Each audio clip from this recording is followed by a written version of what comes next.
বিয়ের প্রায় ২ সপ্তাহ হয়ে গেছে। বাসর রাতের পরে আমি আমার স্বামীকে দ্বিতীয়বারের জন্য দেখিনি এবং আমাদের মাঝে কোনো রকম যোগাযোগও নেই। নিজের প্রিয় বান্ধবীর এমন জটিল স্বীকারোক্তি পেয়ে স্তব্ধ হয়ে গেল আশা। কি বলবে? শিমুর প্রশ্নের বদলে প্রশ্ন করায় কিছুটা রুষ্ট হলো আশা। মেয়েটা চিরকালই এমন, কখনো কিছু পরিষ্কার করে বলে না। দেখ শিমু, তোদের মধ্যে কি কিছু হয়েছে? আমি এইসব কিছুই জানি না। আশার লোকটাকে আমি বিয়ের আগে মাত্র একবার দেখতে পেয়েছিলাম। তুই তো জানিস ঘরোয়াভাবে আমাদের বিয়েটা সম্পন্ন হয়। আমরা একে অপরকে যেখানে ভালো করে চিনতামই না সেখানে ঝামেলা কেমন করে হবে বলতো? তুই আঙ্কেল আন্টিকে এই ব্যাপারে কিছু বলিসনি? না, এখনো কিছু বলিনি। বিয়ের পরে ফিরুনিতে আমার স্বামী না গেলেও আমার শাশুড়ি আমাকে নিয়ে যায়। শাশুড়ি বাবাকে জানায় হঠাৎ কাজ পড়ে যাওয়ায় সাফওয়ান বিদেশ গেছে, আসতে কিছুদিন সময় লাগবে। তুই তবুও কেন তাদের সত্যিটা বলছিস না শিমু? আমাদের আর্থিক অবস্থা তোর জানা আশা। এখনো আমি যদি বাড়িতে ফিরে যাই বাবার কষ্ট হয়ে যাবে। ওর থেকে আমি বেশ আছি, 2 বেলা ভালো খাবার পোশাক সবই তো পাচ্ছি। কার সাথে কথা বলছো বৌমা? শাশুড়ির কণ্ঠ শুনে চোখের কোণ বেয়ে গড়িয়ে পড়া পানি দ্রুত মুছে নেয় শিমু। আশাকে রাখছি বলে কল কেটে দিয়ে পেছনে ঘুরে দাঁড়ায়। না, আম্মা তেমন কারোর সাথে না। ও ভালো, তো শোনো, তোমাকে যেটা বলতে এসেছি সেটা শোনো। আয়ান আজকে দুবাই থেকে ফিরবে, তাই আমি চাচ্ছি আমি আর তুমি মিলে নিজ হাতে কিছু রান্না করব। যেহেতু ও তোমার ছোট দেবর, তুমি পারবে? জি আম্মা। লায়লা ছেলের বউয়ের কথায় প্রসন্ন হয়ে চলে গেলেন। আয়ানকে শিমু কখনো বাস্তবে দেখেনি। 2-1বার তার ননদ আনিকা আয়ানকে দেখিয়েছে ছবিতে, আর ভিডিও কলে একবার কথা হয়েছে। শ্বশুরের ব্যবসার কাজে দুবাই থাকে আয়ানও, তাই এই বিয়েটা হুট করে হয়ে যাওয়ায় সে সেখানে উপস্থিত ছিল না। ব্যাস, আয়ানের ব্যাপারে সে এতটুকুই জানে। শিমু তার কোমর পর্যন্ত চুল হাত খোপা করে মাথায় ওড়না পেঁচিয়ে রান্নাঘরের দিকে ছুটল। যাওয়ার পথে তার দাদি শাশুড়ি রাজিয়া বেগমের সাথে দেখা হলো তার। মহিলা যদিও শিমুকে খুব একটা পছন্দ করেন না, তবুও শ্রদ্ধার খাতিরে শিমু তাকে জিজ্ঞেস করলো, দাদি আপনার কি কিছু লাগবে? রাজিয়া বেগম মুখ কালো করে বললেন, আমার কিছু দরকার নেই, তবে দেখো স্বামীকে পটাতে না পারে দেবরকে পটিও না। মহিলার কথা শুনে এক মুহূর্তেই অন্তর বিষিয়ে উঠল শিমুর। কতটা নীচ মানসিকতার সেটা শিমু বেশ বুঝতে পারল। রাজিয়া বেগম বিয়ের পরের দিন থেকে কোনো অজানা কারণে তাকে সব সময় কটু কথা শোনায়। নিজের কষ্টকে নিজের বুকে মাটি চাপা দিয়ে রান্নাঘরের দিকে ছুটল শিমু। শাশুড়ির হাতে হাতে কাজ করতে করতে প্রায় সন্ধে লেগে গেল তার। তাই কাজ শেষে ফ্রেশ হতে সে নিজের জন্য বরাদ্দকৃত কক্ষে চলে গেল। প্রায় 30 মিনিট নিয়ে গোসল সেরে মাগরিবের নামাজ পড়ে কিছু বই পড়ছিল শিমু। ভাবি ভাবি দ্রুত আমার সাথে নিচে চলো, দেখো কে এসেছে। আনিকার কথায় দ্রুত জায়নামাজ ভাঁজ করে আনিকার সাথে নিচে এলো শিমু। যদিও সে জানতো আজকে তার দেবর আসার কথা, কিন্তু দেবরের সাথে নিজের স্বামীকে দেখে ভীষণ অবাক হলো সে। অস্পষ্ট স্বরে বলল, সাফওয়ান। পরিস্থিতি অনেকটা জটিল হয়ে উঠল। চারদিকে গুমোট পরিস্থিতি বিদ্যমান। সকল নিস্তব্ধতাকে ভেঙে দাদি দৌড়ে চলে গেল তার 2 আদরের নাতিদের কাছে। এমনিতে এই মহিলা যদিও ভালো করে হাঁটতে পারেন না, কিন্তু তার আদরের নাতিদের দেখলে তার যেন 10 বছর বয়স কমে যায়। সাফু, আমার কই ছেলে? পরের মায়ার জন্য তুই কেন বাড়ি ছাড়বে? আবারও রাজিয়ার কথায় শিমুর মন তিক্ত হলো। সাফওয়ান চলে যাওয়ার পিছনে সে তো দায়ী নয়, তবে প্রতিবার তাকে কেন দায় দেয় এই মহিলা? শিমুর শ্বশুর শান্ত দৃষ্টিতে 2 ছেলের দিকে কিছুক্ষণ তাকিয়ে থেকে বললেন, তোমরা ফ্রেশ হয়ে খেয়ে নাও, আমি কাল সকাল 10টায় তোমাদের সাথে কথা বলবো। শিমুর শ্বশুর আলফাত শান্ত মস্তিষ্কের একজন ব্যক্তি, তাই তিনি এই জটিল পরিস্থিতি সামাল দেওয়ার জন্য কিছুটা সময় নিলেন। আলফাত তার কথা শেষ করে নিজের কক্ষে চলে গেলেন। লায়লা বেগম বুঝতে পারলেন তার স্বামী তার ছেলের প্রতি ভীষণ রাগান্বিত, কিন্তু সাফওয়ান ক্লান্ত থাকায় কিছু বললেন না, তার ছেলে যতই অপরাধ করুক না কেন। শিমুর নিজেকে এখানে বড্ড বেমানান লাগছে। তার তথাকথিত স্বামী তার দিকে এই পর্যন্ত একবারের জন্যও তাকায়নি। আয়ান শিমুর অস্তিত্ব কিছুটা আন্দাজ করতে পারল। ভাবি, আপনি দূরে কেন দাঁড়িয়ে আছেন? ভাইয়ার পাশে এসে দাঁড়ান। যদিও আয়ান শিমুর অস্বস্তি কমানোর জন্য বলেছিল, কিন্তু শিমুর মাঝে অস্বস্তি কমার বদলে কয়েক গুণ বেড়ে গেল। রাজিয়া বেগম শিমুর দিকে মুখ বাঁকিয়ে বলল, ও যে মেয়ে, স্বামীর কদরই বোঝে না। ও কি কইরা স্বামীরা দরদ করব? লায়লা শাশুড়ির প্রতি ক্ষিপ্ত কণ্ঠে বললেন, আপনার নাতি সেরকম কদর দেওয়ার স্বামী না। অন্যের মেয়ের জন্য নিজের ছেলের এ কথা শোনায়ও না লায়লা। আপনি নিজেও নাতির দোষ ঢাকতে আসবেন না। আয়ান, তোর ভাইকে নিয়ে যা ঘরে। হ্যালো বন্ধুরা, যদি আপনারা আমাদের চ্যানেলে নতুন হয়ে থাকেন, ভিডিওর নিচে থাকা সাবস্ক্রাইব অপশানটায় ক্লিক করে আমাদের চ্যানেলটিকে সাবস্ক্রাইব করে পাশে থাকা বেল আইকনটা অল করে দেবেন পরবর্তী পর্বগুলো দেখার জন্য। ধন্যবাদ। আয়ান সাফওয়ানকে নিয়ে ঘরে চলে গেল। শিমু দেখলো তার পাথরের মতো স্বামী তার পাশ কাটিয়ে চলে যাওয়া। কথা বলা তো দূর, একবার নিজের বিবাহিত স্ত্রীর দিকে তাকালো না পর্যন্ত। শিমুর চোখের কোণ বেয়ে কয়েক ফোঁটা জল গড়িয়ে পড়ল। নিজের জন্য বরাদ্দকৃত কক্ষে চলে গেল সে তার স্বামীর কক্ষে থাকে না, ইচ্ছে করেই থাকে না। যে মানুষটার প্রতি তার কোনো অধিকার নেই, তার ঘরের প্রতি অধিকার দেখিয়ে কি লাভ? শিমু খাবারগুলো টেবিলে গুছিয়ে রেখে নিজের রুমের দিকে চলে গেল। নিজের ঘরে এসে দরজাটা বন্ধ করে আয়নার সামনে দাঁড়ালো। নিজের কমতি খুঁজতে লাগলো। মাথার খোপা খুলে দিতেই কালো কেশগুলো পুরো পিঠ জুড়ে ছড়িয়ে পড়লো। আয়নার সামনে দাঁড়িয়ে শিমু নিজেকে প্রশ্ন করলো, কি লাভ এই রূপগুণ দিয়ে, যেই রূপে আর গুণের স্বামীকেই মুগ্ধ করতে পারলাম না? নিজের সাথে কথা বলতে বলতেই শিমু হাঁটু মুড়ে বসে পড়লো মেঝেতে। চোখ দুটো অশ্রুকণায় ঝর্ণা শুরু হলো। বরফ যেমন পানির ফোঁটা আকারে ভূপৃষ্ঠে পতিত হয়ে বৃষ্টি সৃষ্টি করে, ঠিক তেমনি শিমুর বুকে যতখানি অভিমান ছিল সব পানির ফোঁটা আকারে চোখ দিয়ে গড়িয়ে পড়ছে। সাফওয়ান দীর্ঘ সময় শেষে শাওয়ার নিয়ে ফ্রেশ হয়ে বের হলো। বের হতেই বিছানায় বসে থাকা বোনের দিকে নজর পড়ল তার। আনিকা ভাইয়ের উদ্দেশ্যে চেঁচিয়ে বলল, ভাইয়া, তুমি আসবে বললে না যে? সারপ্রাইজ দিলাম।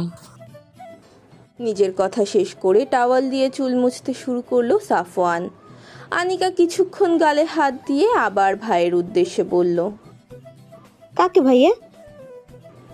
সাফওয়ান এবার বোনের মাথায় জোরে গাঁটটা মারল। অনার্স পড়ুয়া ছাত্রী যে এত গাদি হয় সেটা তোকে না দেখলে বুঝতেই পারতাম না আমি। ভাবিও তো অনার্সে পড়ে। সাফওয়ান ভ্রু কুচকে জিজ্ঞেস করলো, কোন ভাবি? আনিকা যেন ভীষণ মজা পেল। সে অনুরূপভাবে ভাইয়ের মাথায় গাঁটটা মেরে বলল, অফিসের বস যে এত বোকা হয় সেটা তো তোমাকে না দেখলে জানতেই পারতাম না। এত বড় গাধা যে নিজের বউ কোন ইয়ারে পড়ে সেটাই জানে না। নিজের বাক্য সমাপ্ত করে অনিকা দ্রুত ভাইয়ের কক্ষ ত্যাগ করলো। সাফওয়ান এবার হাতের টাওয়াল নামিয়ে টি টেবিলের ওপর রাখলো। মনে মনে কিছু একটা ভেবে মুচকি হাসি দিল একবার। একটা দীর্ঘ রাত কেটে গিয়ে নতুন একটা সকাল হয়। সেই সকাল কারোর জন্য সুখ আনন্দ বয়ে আনে, আবার কারোর জন্য আনে বিষাদ আর মর্মপ্রিয়া। সকালে উঠে নির্দিষ্ট সময় সালাত আদায় করে নিজের কাজে লেগে পড়ে শিমু। সঙ্গে বাড়ির কাজের বুয়া রহিমা খালা আর শাশুড়ি লায়লা বেগমও আছেন। লায়লা আর রহিমা গল্পে মশগুল হয়ে আছে। শিমু টুকটাক তাদের কথা শুনছে আর কাজ করছে। হঠাৎ অপ্রত্যাশিতভাবে রান্নাঘরে আগমন হলো রাজিয়া বেগমের। শিমু এই বাড়িতে বউ হয়ে আসার পরে রান্নাঘরে এই মহিলাকে বলতে গেলে আসতেই দেখেননি। কারণ শিমু যতটুকু জানে, রাজিয়া বেগম আগুনের তাপ মোটেও সহ্য করতে পারেন না, তার নাকি মাথা ব্যথা করে। শিমুর অবাক হওয়া দেখে রাজিয়া বেগম শিমুর দিকে মুখ বাঁকালেন। এই মেয়েটিকে তার কোনো দিনও পছন্দ নয়। কত ইচ্ছে ছিল নাতির জন্য নিজের পছন্দ মতো স্মার্ট একটা মেয়েকে নাত বউ করে আনবে, কিন্তু এ মেয়ে তার উল্টো, ধার্মিক এবং সাদামাটা প্রকৃতির একটা মেয়ে। রাজিয়া বেগম শিমুকে ঠেলে সরিয়ে দেখলো কি কি রান্না হয়েছে। মোটামুটি 4-5 পদ তৈরি হয়ে গেছে, তবুও সে প্রসন্ন হলো না। লাইলা, আরো 2-1 পদ করতো। আমার নাতিরে এই কটা পদ দিয়া কি আর খাওয়ান হয়? শিমু যদিও কিছু মুখে বলতে পারলো না, তবে মনে মনে সে ভীষণ ক্ষুব্ধ হলো। মুখে বলা খুবই সহজ, কিন্তু রান্না করাটা ততটাই কষ্টকর। মনে হয় না মা, আমার ছেলেরা সকালে এত খারাপ হবে। ছেলের বউয়ের কথায় রাজিয়া বেগম মুখ কালো করে রান্নাঘর থেকে বের হয়ে গেলেন। মনে মনে ভাবলেন, নিজের ছেলেটাকে তো হাত করতে পারলেন না, কিন্তু নিজের নাতিকে হাত করে ঠিকই এদের শায়েস্তা করবেন। খাবার টেবিলে সব খাবার গুছিয়ে রাখছিল শিমু আর রহিমা। লায়লা বেগম রুমে গেছেন ফ্রেশ হওয়ার জন্য। এর মাঝেই বাড়ির সবাই একে একে খাবার টেবিলে এসে বসতে শুরু করলো। আনিকা চোখ ডলতে ডলতে খাবার টেবিলে এসে বসলো, কিন্তু খাবারের দিকে তাকাতেই তার চোখের সমস্ত ঘুম উড়ে গেল। ভীষণ খুশি হয়ে খাবারে হাত দিতে যাবে অমনি আয়ান এসে বোনের হাতে চাটি মারল। আয়ানের এহেন কাজে প্রচণ্ড বিরক্ত হলো আনিকা। তুই দেখিস তোর বউকে আমি কোনো বেলাই শান্তিতে খেতে দেবো না। আমার বউ কি তোরটা খাবে নাকি আমারটা? যারটাই খাস মুটিয়ে যাচ্ছিস, দেখছিস না? আমি মুটিয়ে যাচ্ছি, এত বড় কথা বলতে পারলি তুই? এ থামবি তোরা? বাবার কণ্ঠ পেয়ে দুই ভাই বোন একেবারে চুপ হয়ে গেল, কিন্তু একে অপরকে চোখ দিয়ে শাসাতে মোটেও ভুলল না। শিমু এদের দুই ভাই বোনের দুষ্টু মিষ্টি ঝগড়া দেখে নিজের বোনদের কথা চিন্তা করলো। শিমুরা 4 বোন। শিমুর বড় বোনের বিয়ে হয়েছে 5 বছর আগে। অভাবের সংসার হওয়ায় তার বাবা খুব দ্রুত তার বড় বোনকে বিয়ে দিয়ে দেয়। আর তার ছোট 2জন যমজ বোন আছে, যাদেরকে জন্ম দিতে গিয়ে তার মা পৃথিবীর মায়া ত্যাগ করে চলে যান। শিমু অনুভব করলো ওর নিজের বোনদের কথা মনে পড়ছে। রাজিয়া বেগমের কথাই হুঁশে ফিরল শিমু। ইতিমধ্যে শাশুড়ি বাদে টেবিলে সবাই উপস্থিত। শিমু একে একে সবার প্লেটে খাবার বাড়ছিল। নিজের স্বামীর প্লেটে বাড়তে গিয়ে হাত থেমে গেল। অদৃশ্য জড়তা তাকে আঁকড়ে ধরল যেন। সাফওয়ান শিমুর হাতের দিকে তাকিয়ে রইল কিছুক্ষণ, কিন্তু মুখে টু শব্দটিও করল না। রাজিয়া বেগম ভীষণ বিরক্ত হলেন। শিমুর হাত থেকে খাবারের চামচ কেড়ে নিয়ে নিজেই বেড়ে দিলেন প্রাণ প্রিয় নাতিকে। প্রথমবার রাজিয়ার কাজটাই মনে মনে ভালো লাগলো শিমুর। শিমু, তোমার খাবার সাফ করতে হবে না, তুমিও আমাদের সাথে বসো। আব্বু আম্মা আসুক, আমরা একসাথেই খেতে বসবো। আলফা তার কিছু বললেন না। নিজের খাওয়া শেষ করে 2 ছেলেকে তার কক্ষে যেতে বলে নিজের কক্ষে প্রস্থান করলেন। শিমু নিজের কক্ষে বসেছিল। প্রয়োজন ছাড়া সে খুব একটা নিজের কক্ষের বাইরে বের হয় না। আসবো ভাবি। শিমু দরজার দিকে তাকিয়ে দেখলো অনিকা এসেছে। মেয়েটা খুবই মিষ্টি স্বভাবের, ব্যবহারও খুব সুন্দর। এই বাড়িতে আসার পর মেয়েটা যতবার তাকে ডাক দেয় ততবার তার মধ্যে ভালো লাগার কাজ করে। মেয়েটা তার থেকে 1 বছরের জুনিয়র, কিন্তু ভালোবাসা আর সম্মান এই মেয়েটার থেকেই সব থেকে বেশি পেয়েছে সে। আসো না, আমার ঘরে আসতে তোমার কোনো অনুমতি নিতে হবে না। তবুও ভাবি, অনুমতি ব্যতীত কারোর রুমে আসা ঠিক না। ওকে, তোমার যেটা ভালো লাগে তুমি সেটাই করবে। অনিকা শিমুর পাশে গিয়ে বসলো। জানো ভাবি, এই বাড়িতে তুমি আসার আগে আমার কোনো গল্প করা মানুষ ছিল না, কিন্তু তুমি আসার পরে আমি আমার মনের কথাগুলো কোনো সংকোচ ছাড়াই বলতে পারি। তো গল্প বুড়ি, আজকে কি নিয়ে গল্প করবেন? সাপওয়ান ভাইয়াকে নিয়ে শুনবে তুমি? শিমুর হাসি মাখা মুখটা এক মুহূর্তেই মলিন হয়ে গেল। এই লোকটা তার মনে শুধু ঘৃণারই সৃষ্টি করেছে। তার জানা মতে কোনো আদর্শবান পুরুষই বিয়ে করে বউকে একা ফেলে চলে যাবে না। এর ফলে সেই মেয়েটাকে কতটা কষ্ট পোহাতে হয় সেটা শুধু সেই জানে। শিমুর থেকে কোনো উত্তর না পেয়ে অনিকা বুঝতে পারলো সে ভুল জায়গায় ভুল কথা বলে ফেলেছে, যেটা তার করা মোটেও ঠিক হয়নি। তাই সে নিজের কথাকে অন্যদিকে ঘোরালো। সাফওয়ান ড্রয়িং রুমের সোফায় কোলের ওপর ল্যাপটপ নিয়ে বসেছিল। লায়লা নিজের ছেলের পাশে গিয়ে বসলেন। সে সাফওয়ানকে এখনো বুঝতে পারে না। ছেলেটা কেমন যেন অচেনা হয়ে গেছে। সকালে আলফাত নিজের ছেলেদের সাথে প্রায় 2 ঘন্টা কথা বলেছেন। কি বলেছেন তার পুরোটা লায়লা জানে না, তবে এটুকু জানেন তার ছেলে একটা মেয়ের প্রতি অন্যায় করছে। মেয়েটাকে নিজে পছন্দ করে ছেলের বউ বানিয়ে নিয়ে এসেছিল সে। কতটা আশা নিয়ে এসেছিল মেয়েটা এ বাড়িতে, কিন্তু কি পাচ্ছে? মাকে লক্ষ্য করে নিজের কোলে থাকা ল্যাপটপটা বন্ধ করে মা কি নিয়ে কথা বলবে সাফওয়ান তার কিছুটা আন্দাজ করতে পারলো। কোনো কিছু না বলেই মায়ের কোলে টান টান হয়ে শুয়ে পড়ল। ছেলে আচমকা কোলে শুয়ে পড়ায় কিছুটা বিস্মিত হলো লায়লা। কিছু বলতে যাবেন তার মাঝেই সাফওয়ান মায়ের কাছে একটা আবদার করলো। মা, একটু আমার মাথায় হাত বুলিয়ে দাও না। এর আবদার লায়লা ফেলতে পারলেন না। কিছুক্ষণ পিনপতন নীরবতা চলল মা ছেলের মাঝে। নীরবতা ভেঙে সাফওয়ান বলতে শুরু করলো। মা, আমি দুঃখিত, নিজের ভালো মন্দ এখনও আমি বুঝতে পারিনি। নিজের তাড়াহুড়ায় নেওয়া ভুল সিদ্ধান্তকে সব সময় সঠিক মনে করেছি। নিজের মায়ের কথা অবজ্ঞা ও স্ত্রীকে অবহেলা করেছি। মা, আমি বুঝতে পেরেছি আমার করা চরম অন্যায়। নিজের কথা শেষ করে সাফওয়ান একটা দীর্ঘশ্বাস নিল।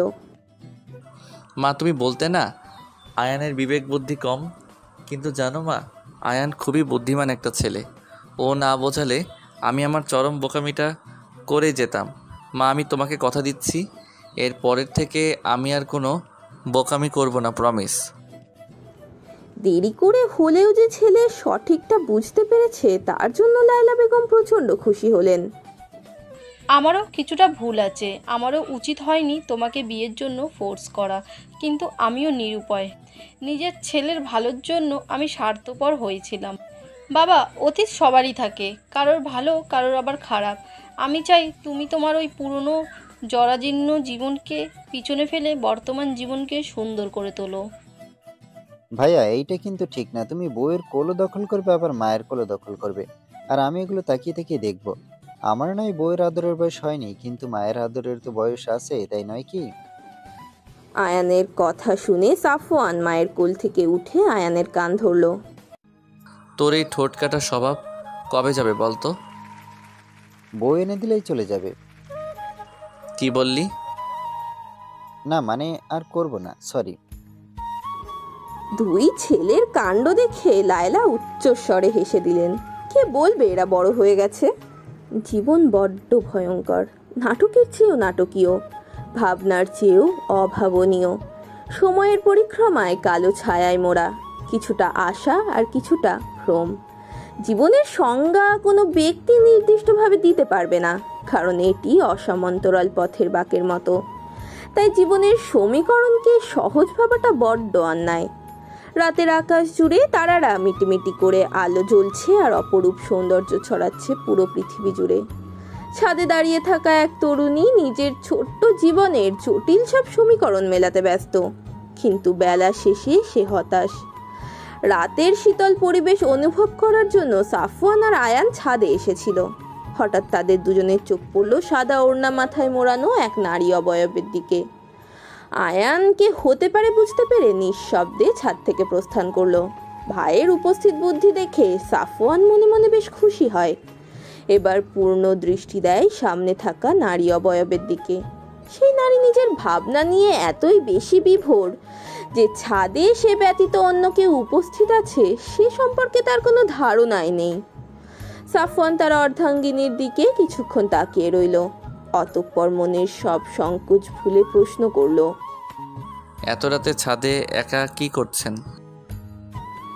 শিমু প্রথমে পুরুষালী কণ্ঠ পেয়ে কিছুটা ভরকে গেল। মাথা ঘুরিয়ে পেছনে ঘোরাতেই তার নিঃশ্বাস ক্রমশ বেড়ে গেল। হাত পা যেন জড় বস্তুর ন্যায় স্থির হয়ে গেল। নিজেকে স্বাভাবিক করতে শিমু কয়েকবার চোখের পলক ফেলল।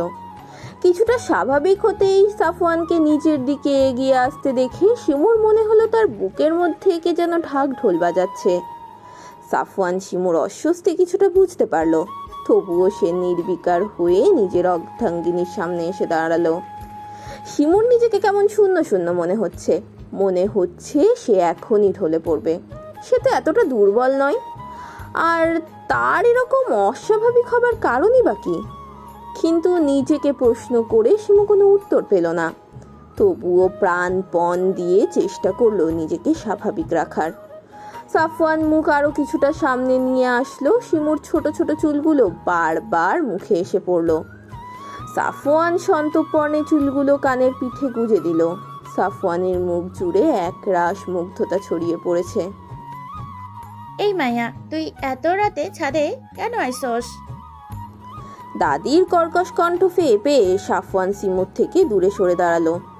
তার চোখে মুখে কিছুটা বিরক্তি ফুটে উঠল দাদিকে দেখে, কিন্তু শিমু ছাড়া পেয়ে এক দৌড়ে নিচে চলে গেল।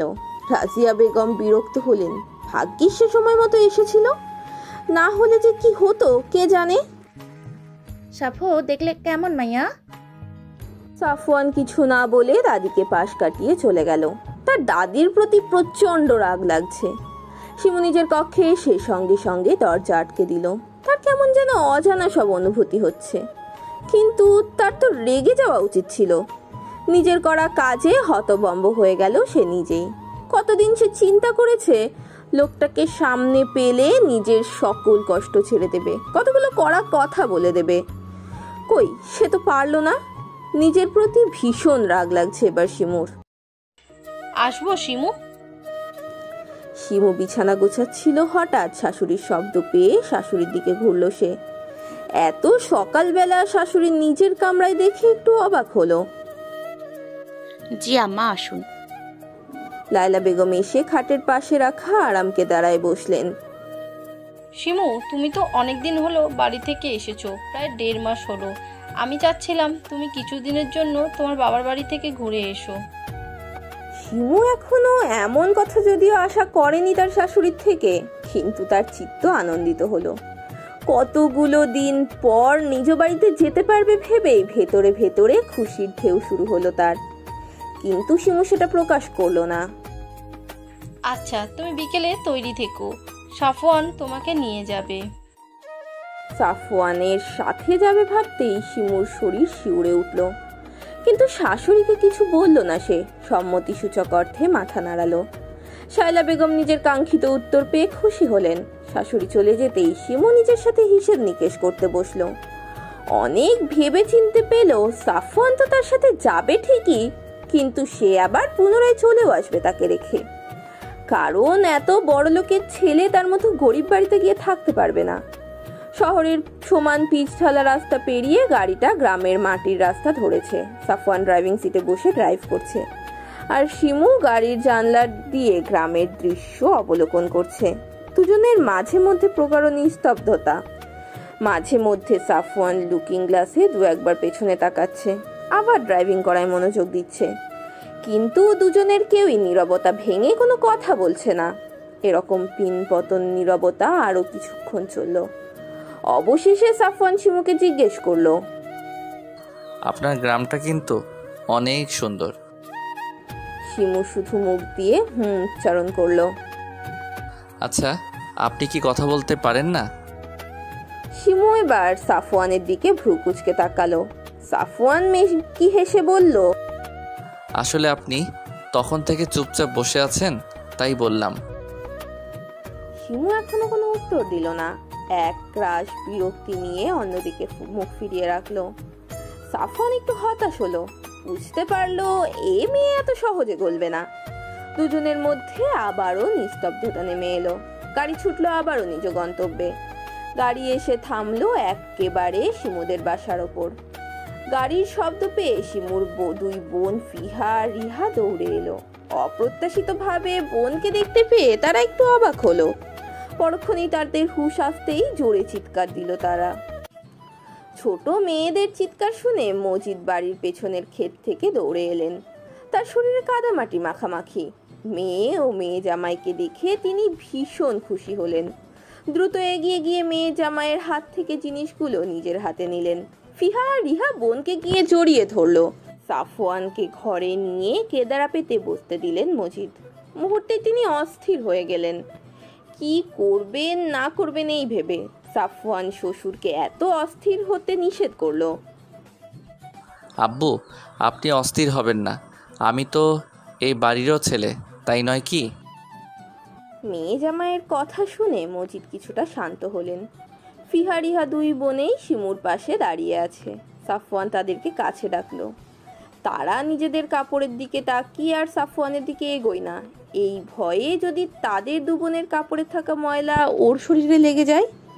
সাফওয়ান তাদের জড়তা দেখে মুচকি হাসে, মনে মনে ভাবলো একদম বোনের মতো স্বভাব এদের। নিজেই উঠে এগিয়ে গেল তাদের দিকে, 2 হাত এগিয়ে তাদের কাছে নিয়ে এসে আদর করলো। নিজের কাছ থেকে 2টো চকলেট বের করে তাদের হাতে দিল। ব্যাস, তাদের সব ভয় শেষ। বোন জামাইয়ের ওপর খুশি হয়ে 2টো চুমু এঁকে দিল তার গালে। শিমু সাফওয়ানের কাজে মুগ্ধ না হয়ে পারল না। ছেলেটাকে সে যতটা খারাপ ভেবেছিল সে হয়তো অতটা বা খারাপ নয়।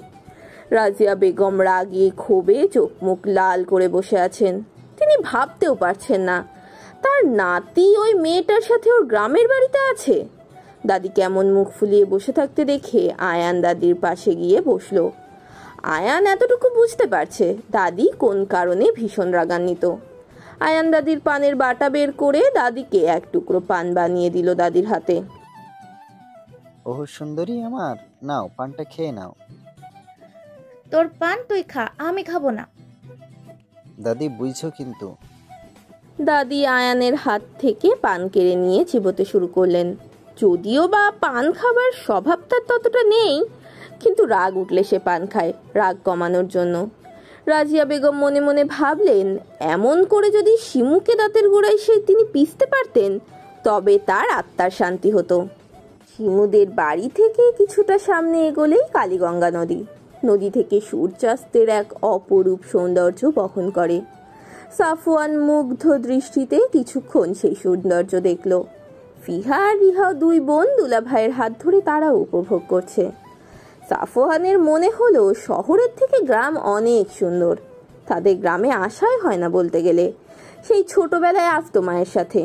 আজ এতদিন পর গ্রামের সৌন্দর্য দেখতে পেরে অনেক ভালো লাগার অনুভূতি হচ্ছে তার। শিমুর চিন্তায় চিন্তায় মুখ কালো হয়ে গেছে। সাফওয়ানের তো চলে যাওয়ার কথা ছিল, কিন্তু সে তো গেল না। এখন তাদের এক ঘরেই থাকতে হবে। লোকটা তো তেমন একটা ভালোও নয়। যদি তার কাছে আসতে চায় তবে সে কি করবে? সে কি চেঁচাবে? না না, এটা করা যাবে না। নিজের সাথে বোঝাপড়া করে কোনো উত্তর পেল না শিমু, তাই হতাশ হয়ে বসে রইল। ইতিমধ্যে শ্বশুরের সাথে কথা শেষ করে বউয়ের ঘরে ঢুকলো সাফওয়ান।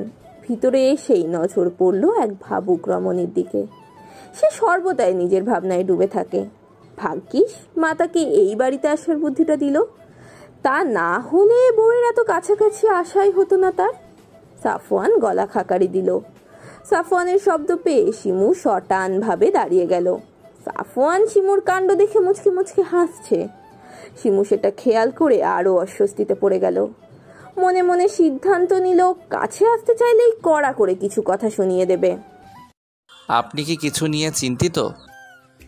শিমু সাথে সাথে নাকচ করে বলল, না না, আমি চিন্তিত নই। আপনি কাছে আসতে চাইলে কি আমি আসতে দিব নাকি? নিজের কথা শেষ করে শিমু ঠোঁটে কামড়ে ধরল। মনে মনে ভাবলো এটা কি বলে ফেললো সে। সাফওয়ানের মুখের হাসিটা আরো চওড়া করে বলল, ও তার মানে আমি কাছে আসব? শিমু ভীষণ অস্বস্তি নিয়ে দাঁড়িয়ে রইল। অতিরিক্ত চিন্তায় সব কেমন গুলিয়ে যাচ্ছে তার। তাই সে আর লজ্জায় কোনো কথা বলতে পারল না, চুপ করে দাঁড়িয়ে রইল। সাফওয়ান গিয়ে বিছানায় বসে পড়ল। পুরো ঘরে একটা খাট, একটা পড়ার টেবিল আর একটা টিনের বাক্স ব্যতীত কিচ্ছু নেই। শিমু এখনো একইভাবে দাঁড়িয়ে আছে। আপনি কি ঘুমাবেন না, নাকি না ঘুমিয়ে রাত পার করে দেবার ইচ্ছে আছে? সত্যি বলতে আমার আপনার পাশে আসতে অস্বস্তি বোধ হচ্ছে। শিমুর অকপটে উত্তর। আপনি নিশ্চিন্তে থাকতে পারেন, আপনার অনুমতি ব্যতীত আমি আপনাকে কখনো স্পর্শ করব না। শিমু তবুও পুরোপুরি শান্ত হলো না। সাফওয়ান শিমুর অস্বস্তি বুঝতে পেরে বিছানার দিকে একবার তাকালো। বিছানায় একটা কাঁথা আর 2টো বালিশ আছে। সাফওয়ান বিছানার মাঝ বরাবর কাঁথা ভাঁজ করে লম্বা করে বিছিয়ে বিছানা দুভাগে ভাগ করলো। আপনি এক পাশে থাকবেন, আমি এক পাশে থাকব। আশা করছি আপনার কোনো অস্বস্তি হবে না। অতঃপর সাফওয়ান নিজের পাশে গিয়ে শুয়ে পড়ল। শিমু কিছুক্ষণ তাকিয়ে থেকে সেও নিজের পাশে গিয়ে এক কোণে শুয়ে পড়ল। সাফওয়ান হঠাৎ চোখ খুলে বলে উঠল, আমি অতিক্রম করব না, কিন্তু আপনি চাইলে আসতে পারেন আমার পাশে, আমি কিছু মনে করব না। শিমু মনে মনে সাফওয়ানকে বেয়াদব বলে গালি দিল। তারপর ক্লান্ত থাকায় চোখ বন্ধ করতেই গভীর ঘুমে তলিয়ে গেল। সাফওয়ান কিছুক্ষণ ঘুমের অভিনয় করে শুয়েছিল। শিমু ঘুমিয়েছে বুঝতে পেরেই সাফওয়ান চোখ মেলল। মেয়েটা তার দিকে পিঠ করে শুয়ে আছে। সাফওয়ান আস্তে করে বিছানা ছেড়ে উঠল। শিমু যে পাশ করে শুয়েছিল উঠে সে পাশে গিয়ে দাঁড়ালো। শিমু গভীর ঘুমে তলিয়ে থাকায় সে বুঝতেও পারল না তার দিকে কেউ গভীরভাবে তাকিয়ে আছে। সাফওয়ান শিমুর ঘুমের সুযোগ নিয়ে মুগ্ধ চোখে তাকিয়ে রইল তার দিকে। নিজের করা ভুলগুলো চরমভাবে অনুভব করলো। আজকে তাদের সম্পর্ক একটা সাধারণ স্বামী স্ত্রীর মতো হতে পারত, কিন্তু সেই তো নিজের রাগকে ক্ষোভকে প্রাধান্য দিয়ে চলে গেছিল। কোন মেয়েই বা চাইবে তার স্বামী তাকে বিয়ের পরে একা ফেলে চলে যাক? মেয়েটার সাথে এতটুকু সময় থেকে সে যতটুকু বুঝতে পেরেছে, মেয়েটা ভীষণ চাপা স্বভাবের। বুকে ফাটবে তবুও মুখে ফুটবে না। সাফওয়ানের খুব ইচ্ছে করলো নিজের হাত বাড়িয়ে শিমুর গাল স্পর্শ করার, কিন্তু পরক্ষণেই নিজে করা ওয়াদার কথা মনে করে হাত সরিয়ে নিল। সব যখন সেই শুরু করেছে, তখন সেই শিমুর ভালোবাসা জয় করে নেবে। এতে তাকে যতই কাঠখড় পোড়াতে হোক না কেন। সকালে আজনের আওয়াজ পেয়ে ঘুম ছুটে গেল শিমুর। নিজের দিকে তাকাতেই অবাক হলো, তার শরীরে কাঁথা জোড়ানো। সাফওয়ান নিজের নির্দিষ্ট জায়গাতেই ঘুমিয়ে আছে। নিজের স্বামীর দিকে একবার গভীর দৃষ্টিতে তাকালো শিমু। ফর্সা মুখে কালো কালো ছোট ছোট চাপ দাড়িতে ভীষণ সুন্দর লাগছে ছেলেটাকে। কিছুক্ষণ সাফওয়ানের মুখের দিকে তাকিয়ে থেকে কি করছিল বুঝতে পেরেই নিজেকে গালি দিতে দিতে অজু করে ঘর থেকে বেরিয়ে গেল। টিনের ফাঁক ফোকর দিয়ে রোদের আলো এসে পড়ছিল সাফওয়ানের উপর। সেই আলোতেই সাফওয়ানের ঘুম ভেঙে গেল। সাফওয়ান আশেপাশে তাকালো একবার, শিমু ঘরে নেই। সাফওয়ান বিছানা থেকে উঠে ঘর থেকে বাহিরে গেল। তার ছোট দুই শালিকা হাতে বল নিয়ে দৌড়াদৌড়ি করছে। শিমু রান্না করছে রান্নাঘরে, আর ওর শ্বশুর এটা ওটা এগিয়ে দিচ্ছে। সাফওয়ান অনুভব করলো তার শাশুড়ি থাকলে হয়তো তার আদরটা আরও কয়েক গুণ বেড়ে যেত।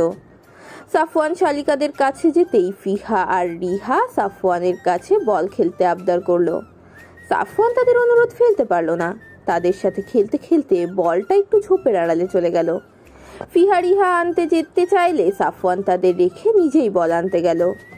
ঝোপড়ার নিচে নিচু হতে বল আনতে গিয়েই ভুলবশত ঝোপড়ার কাটা পরনের শার্ট ভেদ করে পিঠে ঢুকে গেল। ব্যথায় মুখ থেকে আহ শব্দ বের হয়ে এলো সাফওয়ানের। তবুও কষ্ট করে বলটা উদ্ধার করে আনলো শালিকাদের হাতে।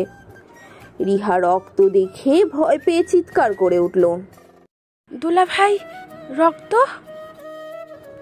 রিহার চিৎকার শুনে শিমু দৌড়ে এলো। দেখলো সাফওয়ানের পিঠের শার্ট ভেদ করে রক্ত বেরোচ্ছে। শিমু দ্রুত এগিয়ে গেল সাফওয়ানের দিকে। শার্টটা খোলেন। আমার তেমন ইনজুরি হয় নাই তো। চুপ করুন তো, আপনি কি কোনোভাবে শার্ট খুলতে লজ্জা পাচ্ছেন নাকি? সাফওয়ান ভাবলো সে কি মেয়ে নাকি, লজ্জা পাবে। সাফওয়ান এক টানে শার্ট খুলে ফেললো। শিমু দেখলো এক জায়গায় কাটা ফুটে গেছে, আর এক জায়গায় বেশ খানিকটা আঁচড় লেগেছে। শিমু দ্রুত কাটা টান দিয়ে বের করে সাফওয়ান ব্যথায় চোখ মুখ কুঁচকে নিল। অতঃপর শিমু কাটা জায়গা পরিষ্কার করে মলম লাগিয়ে দিল। আপনি ঝোপঝাড়ের ভিতরে কেন গেছিলেন? দেখতেই তো পাচ্ছ ওখানে বেলের কাটা আর খেজুরের কাটা রাখা। সাফওয়ান চোখ বড় বড় করে তাকালো।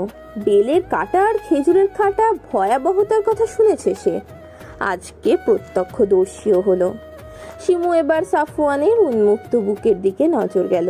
শার্টলেস বুকে বলতে গেলে তেমন একটা লোম নেই, বেশ আকর্ষণীয় লাগছে দেখতে।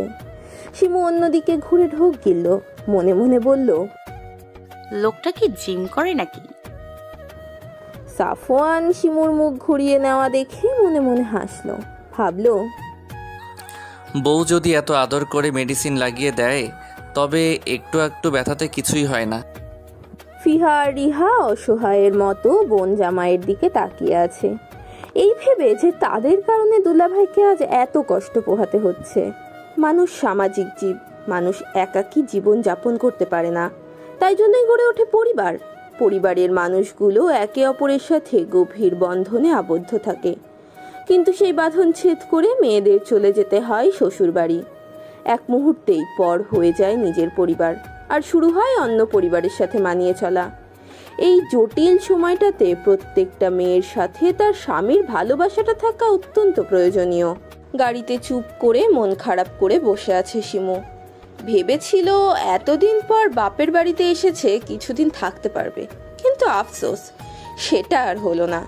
সকালে আয়ান ফোন করেছিল, বলল দাদি নাকি বাথরুমে পড়ে গিয়েছে, যার ফলে পায়ে ভীষণ ব্যথা পেয়েছে। সাফওয়ানকে বারবার নাকি দেখতে চাইছে, তাই এত তাড়াহুড়ো করে চলে আসা। শিমুর যদিও ইচ্ছে করছিল না বাবা আর ছোট দুই বোনকে ফেলে আসতে। বাবার একাকী এই বয়সে থাকাটা অনেক কষ্টের, তারপরে তার ছোট দুই বোনও মায়ের আদর থেকে বঞ্চিত। কত বলেছে বাবাকে, বাবা আর একটা বিয়ে করো, কিন্তু বাবা মানতে নারাজ। কালকে রাতে সাফওয়ানও কথায় কথায় বলছিল, আব্বু, আপনার একজন সঙ্গীত প্রয়োজন, ফিহা রিহারও একজন মায়ের প্রয়োজন। মজিদ এক গাল হাসি দিয়ে বলেছিল, বাবা, ভালোবাসার মানুষটার জায়গা তার জন্য একান্তই তোলা থাকে। তুমি যদি তাকে গভীরভাবে ভালোবাসো, তার অনুপস্থিতিতেও তোমার কখনো একা মনে হবে না, মনে হবে সে তোমার আশেপাশে আছে। আর ফিহা রিহার কথা বলছো, ওদের জন্য আমি মা আনতেই পারি, কিন্তু সেই মাঝে ওদেরকে ভালোবাসবে তার কি গ্যারান্টি আছে? আর আমার কোনো সঙ্গিনীর প্রয়োজন নেই। এক জীবনে যার সঙ্গ পেয়েছি তাকে ভেবে ভেবেই চলে যাবে আমার। সাফওয়ান মুগ্ধ হয়ে শোনে তার শ্বশুরের কথা। ভালোবাসা যে কতটা সুন্দর শুধুমাত্র যে ভালোবাসতে জানে সেই এর প্রকৃত অর্থ বোঝে। আর স্বামী স্ত্রীর মাঝে যে ভালোবাসা থাকে সেটা হয় পবিত্র, যার মাঝে রয়েছে অন্যরকম প্রশান্তি। শিমুর চিন্তা ভাবনার মাঝেই গাড়ি এসে থামলো সাফওয়ানদের বাড়ির সামনে। সাফওয়ান নিজ স্ত্রীর দিকে একবার তাকিয়ে গাড়ি থেকে নেমে গেল। শিমুও বেরিয়ে এলো গাড়ি থেকে। দুজনে একসাথে ভেতরে আসলো। কলিং বেল চাপতেই রহিমা খালা এসে দরজা খুলে দিল। সাফওয়ান ভিতরে আসতেই দেখলো দাদি সোফার উপর পা টান টান করে বসে আছেন, পায়ে ব্যান্ডেজ করা। সাফওয়ান এগিয়ে গিয়ে দাদির পায়ের কাছে বসলো। কেমন আছো এখন? দাদি কাঁদো কাঁদো হয়ে উত্তর দিল, এই তো যা দেখছিস। বাথরুমে পড়ে গেলে কি করে? কিভাবে যে পড়ে গেলাম। ও, তাহলে তুমি রেস্ট করো, আমি এখনই ফ্রেশ হয়ে আসছি। শিমু গুটি সুটি মেরে এক কোণে দাঁড়িয়েছিল। মনে মনে ভাবলো মহিলাটা যতই খারাপ হোক না কেন, ব্যথা যেহেতু পেয়েছে তার একবার জিজ্ঞেস করা উচিত।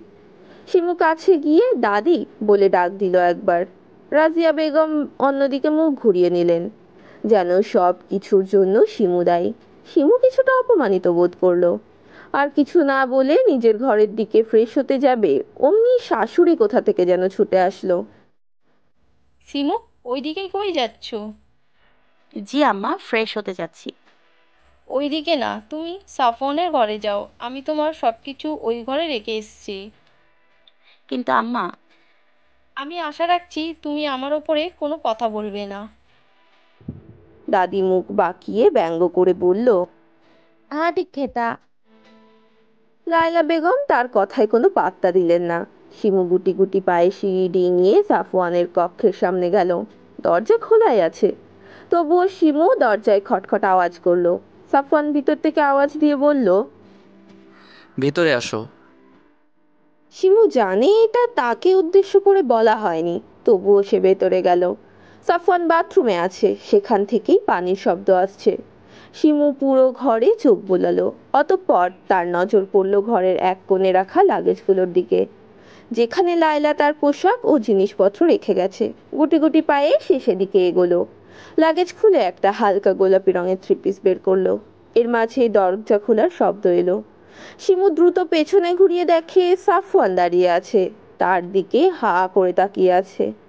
তাকে দেখেই বোঝা যাচ্ছে সে এখানে শিমুকে দেখবে তা ভাবতেও পারেনি। পরনে একটা জিন্সের প্যান্ট আর কালো রঙের গেঞ্জি, আর কাঁধে টাওয়াল। চুলগুলো দিয়ে টপ টপ করে পানির ফোঁটা পড়ছে। শিমু উঠে দাঁড়িয়ে নিজের লাগেজগুলোর দিকে ইশারা করে বলল, আম্মা বলেছে আজ থেকে এই রুমে থাকতে। সাফওয়ান লাগেজগুলোর দিকে তাকালো। সে এগুলো খেয়াল না করেই ওয়াশরুমে চলে গেছিল। মনে মনে মায়ের সিদ্ধান্তে খুশি হলো সে, কিন্তু শিমুকে কিছু বুঝতে দিল না। চুপচাপ রুম থেকে বেরিয়ে গেল। শিমু তার যাবার দিকে তাকিয়ে ভাবলো, লোকটা কি এই ঘরে তার আসাতে বিরক্ত হয়েছে? সাফওয়ান নিজের রুম থেকে বেরিয়েই মায়ের কাছে চলে গেল। মাকে একটা বিশাল ধন্যবাদ দিতে হবে, মনে মনে আওড়ালো। আসলেই মা গ্রেট। তাড়াতাড়ি মায়ের কাছে গিয়ে মাকে পেছন থেকে জড়িয়ে ধরলো। মা তুমি বেস্ট। ধন্যবাদ যদি কাউকে দেয়ার থেকে আমাকে দে ব্রো। সাফওয়ান আয়ানের দিকে ভ্রু কুঁচকে তাকালো। আয়ান বেশ আরাম করে বসে আপেল খাবার প্রস্তুতি নিচ্ছে। কেন তোকে দিব? আমাকে দিবি না তো কাকে দিবি? আমি তো বুদ্ধিটা মাকে দিলাম। সাফওয়ান আয়ানের হাত থেকে আপেল নিয়ে কামড় বসিয়ে দিল। ধন্যবাদ। আমি শুধু ধন্যবাদ নেব না, বল কি লাগবে তোর? কানে কানে বলি, আচ্ছা। আমার না বউ লাগবে। সাফওয়ান আয়ানের পিঠে জোরে একটা থাপ্পড় বসিয়ে দিল। কথা ঠিক করে বলিস, আমি তোর বড় ভাই। আয়ান পিঠে হাত বোলাতে বোলাতে ভাইয়ের দিকে অসহায়ের মতো তাকিয়ে আছে। যার জন্য এত কিছু করছে সেই ভাইও তার দুঃখ বুঝলো না রে। ডিনারে সবাই একসাথে খাবার খেতে বসেছে। শিমু আর লায়লা বেগম খাবার সার্ভ করছে। আলফাত গম্ভীর কণ্ঠে বলে উঠলেন, সাফায়ান, তুমি ঢাকায় ফিরছো? আব্বু ফিরবো 3 তারিখে। ও, তার মানে 2 দিন আছো? জি। আলফাত এবার আরো গম্ভীর কণ্ঠে বললেন, তাহলে তোমার তো সেখানে একা সব কিছু করতে কষ্ট হয়, বরং তুমি বৌমাকে নিয়ে যাও। রাজিয়া বেগম খাবার রেখে আলফাতের দিকে বড় বড় চোখ করে তাকালেন। কি বলছিস তুই? আরাফাত, শিমু চলে গেল, বৌমার কষ্ট হবে তো। আলফাত মায়ের দিকে ভ্রু কুঁচকে তাকিয়ে বললেন, মা নায়লার জন্য রহিমা আর অনিকা আছে, কিন্তু সাপায়ান সেখানে একা থাকে, তাই শিমু গেলে সাপায়ানের ভালো হবে। লায়লা মনে মনে খুশি হলেন স্বামীর সিদ্ধান্তে। তার ছেলে আর ছেলের বউয়ের মধ্যেকার সম্পর্ক ঠিক করার জন্য তাদের একত্র থাকা প্রয়োজন। সবাই খুশি হলেও রাজিয়া বেগম মুখ ভার করে বসে রইলেন। আয়ান অনিকা দাদির দিকে তাকিয়ে মিটিমিটি হাসছে।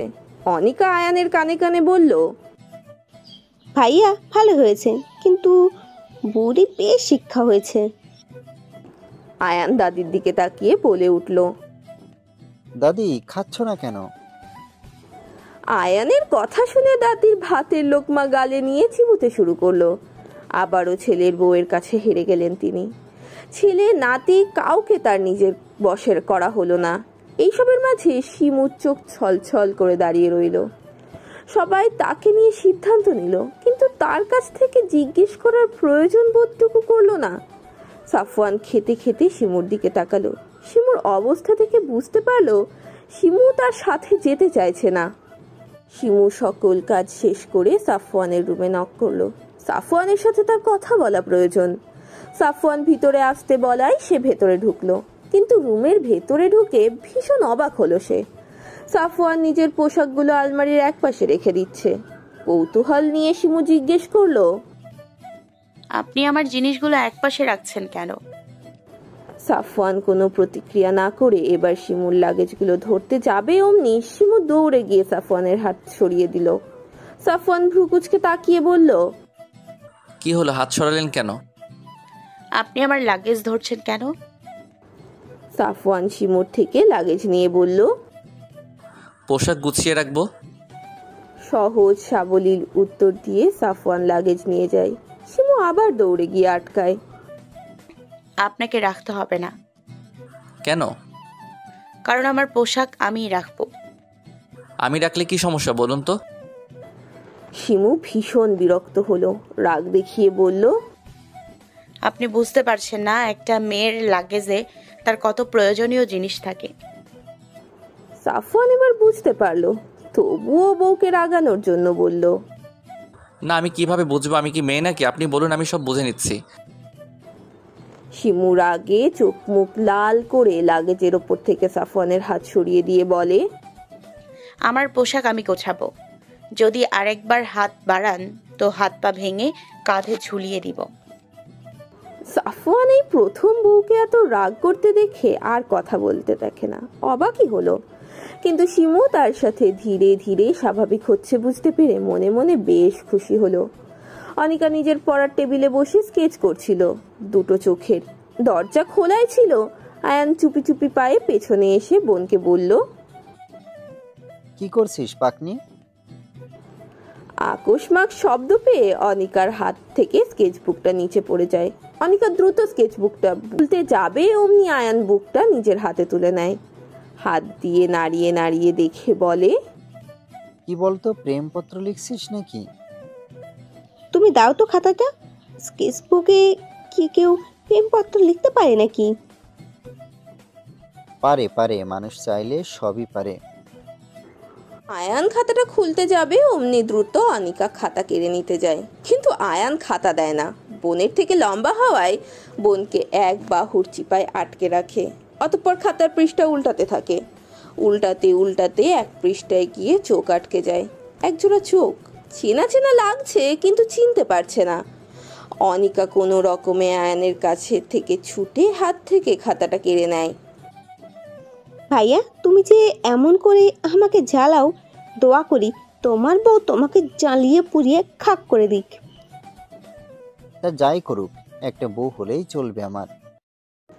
শিমু সাফওয়ানের মাঝে আজকে রয়েছে বিশাল কোলবালিশ। সাফওয়ানই রেখেছে, এই ভয়ে যদি কিছু হয়ে যায়। যা মেয়ে, পরে তার হাত পায়ে ভেঙে দেবে। কেটে গেছে 2 দিন। সাফওয়ান শিমুর চলে যাওয়ার সময় হয়ে গেছে। ইচ্ছে না থাকা সত্ত্বেও শিমুকে যেতে হচ্ছে। শিমুর যাবতীয় জিনিসপত্র গাড়িতে তুলছে ড্রাইভার চাচা। শিমু শাশুড়ির কাছে দাঁড়িয়ে আছে মুখ ভার করে, যেন টুপ করে চোখের জল এক্ষুনি গড়িয়ে পড়বে। অনিকাও মন খারাপ করে দাঁড়িয়ে আছে।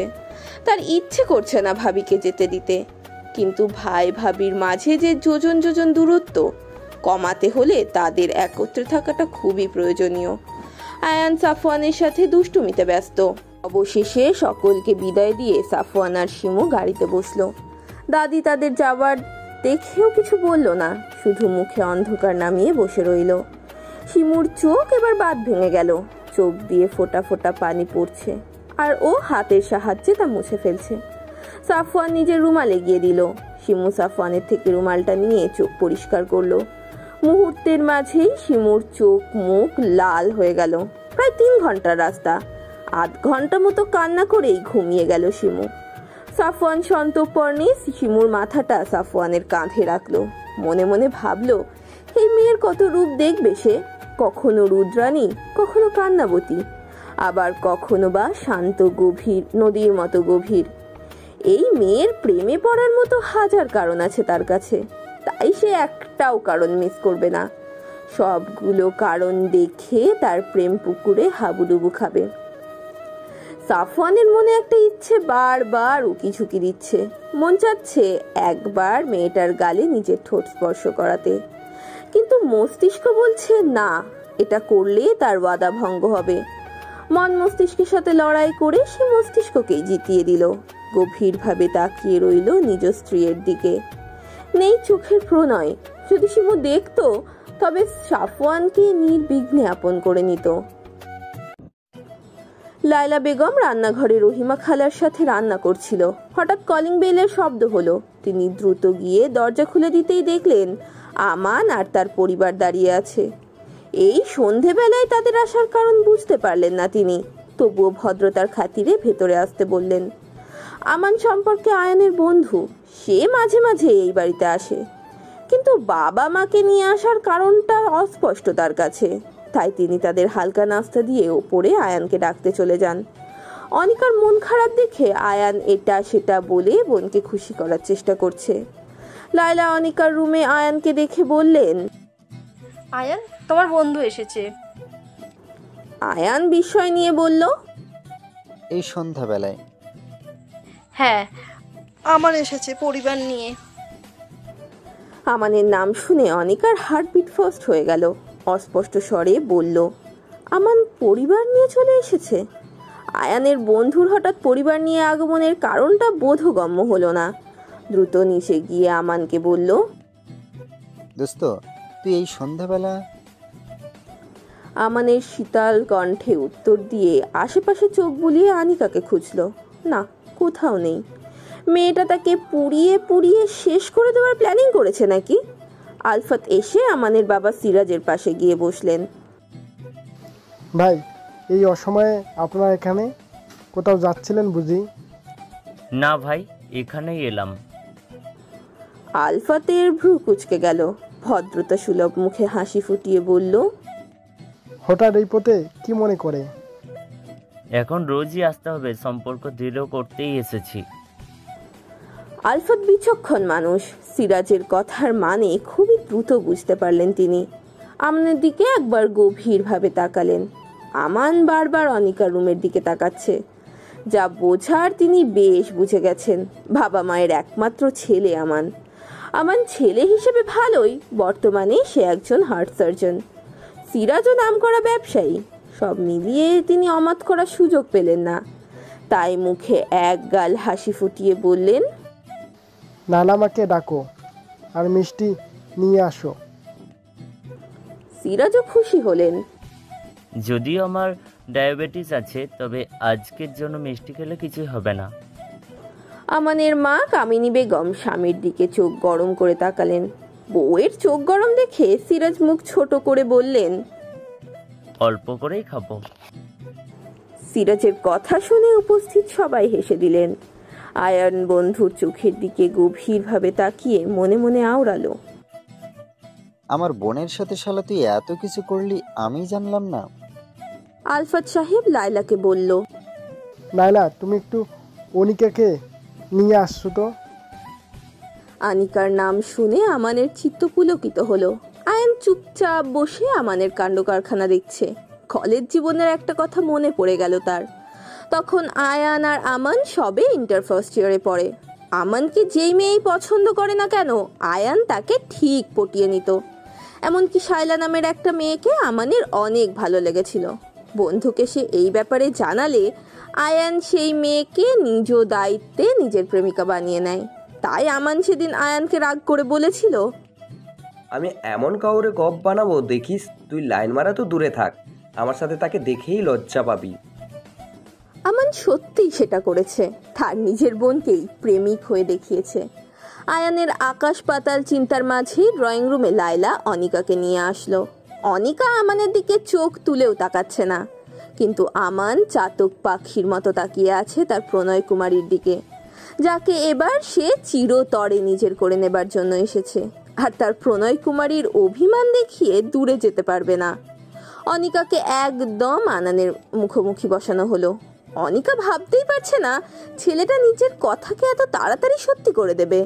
অতিরিক্ত অস্বস্তি হচ্ছে অনিকার, কারণ আমান এক নজরে তাকিয়ে আছে তার দিকে, আর তার ভাই সরু দৃষ্টিতে তাকিয়ে আছে আমানের দিকে। আমানের বাবা মা অনিকার সাথে কথা বলল। তাদের তেমন কিছু জানার নেই, মেয়েকে তারা আগে থেকেই চেনে।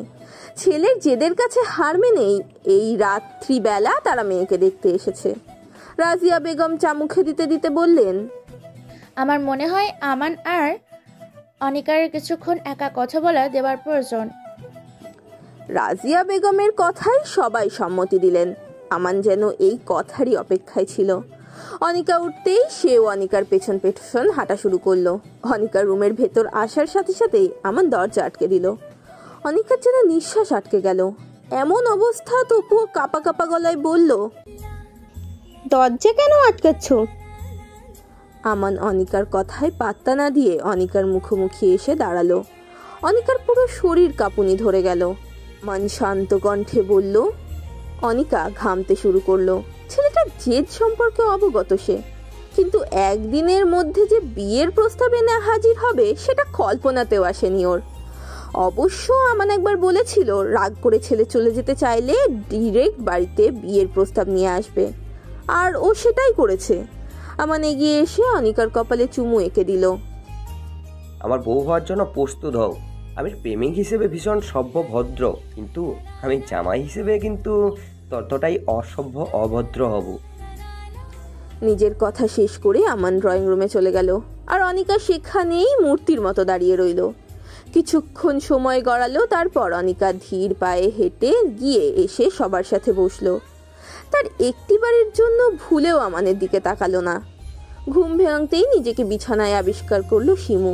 কিছু মনে করার চেষ্টা করলো, ভাবলো সে তো গাড়িতে ছিল, বিছানায় এলো কিভাবে। মনে পড়লো কাঁদতে কাঁদতে গাড়িতেই ঘুমিয়ে যাওয়ার কথা। তাহলে কি সাফওয়ান তাকে নিয়ে এসেছে? কিন্তু কেমন করে নিয়ে এসেছে? কোলে করে নয় তো? ভাবতেই শিমুর কান গরম হয়ে গেল। শেষমেশ ওই লোকটার কোলে উঠেছেও। নিজেকে নিজেই কতক্ষণ বকাঝকা করলো। তার ভাবনার মাঝেই সাফওয়ান ওয়াশরুম থেকে বের হলো, চুল মুছতে মুছতে। শিমু সেদিকে তাকিয়ে ভ্রু কুঁচকে নিল।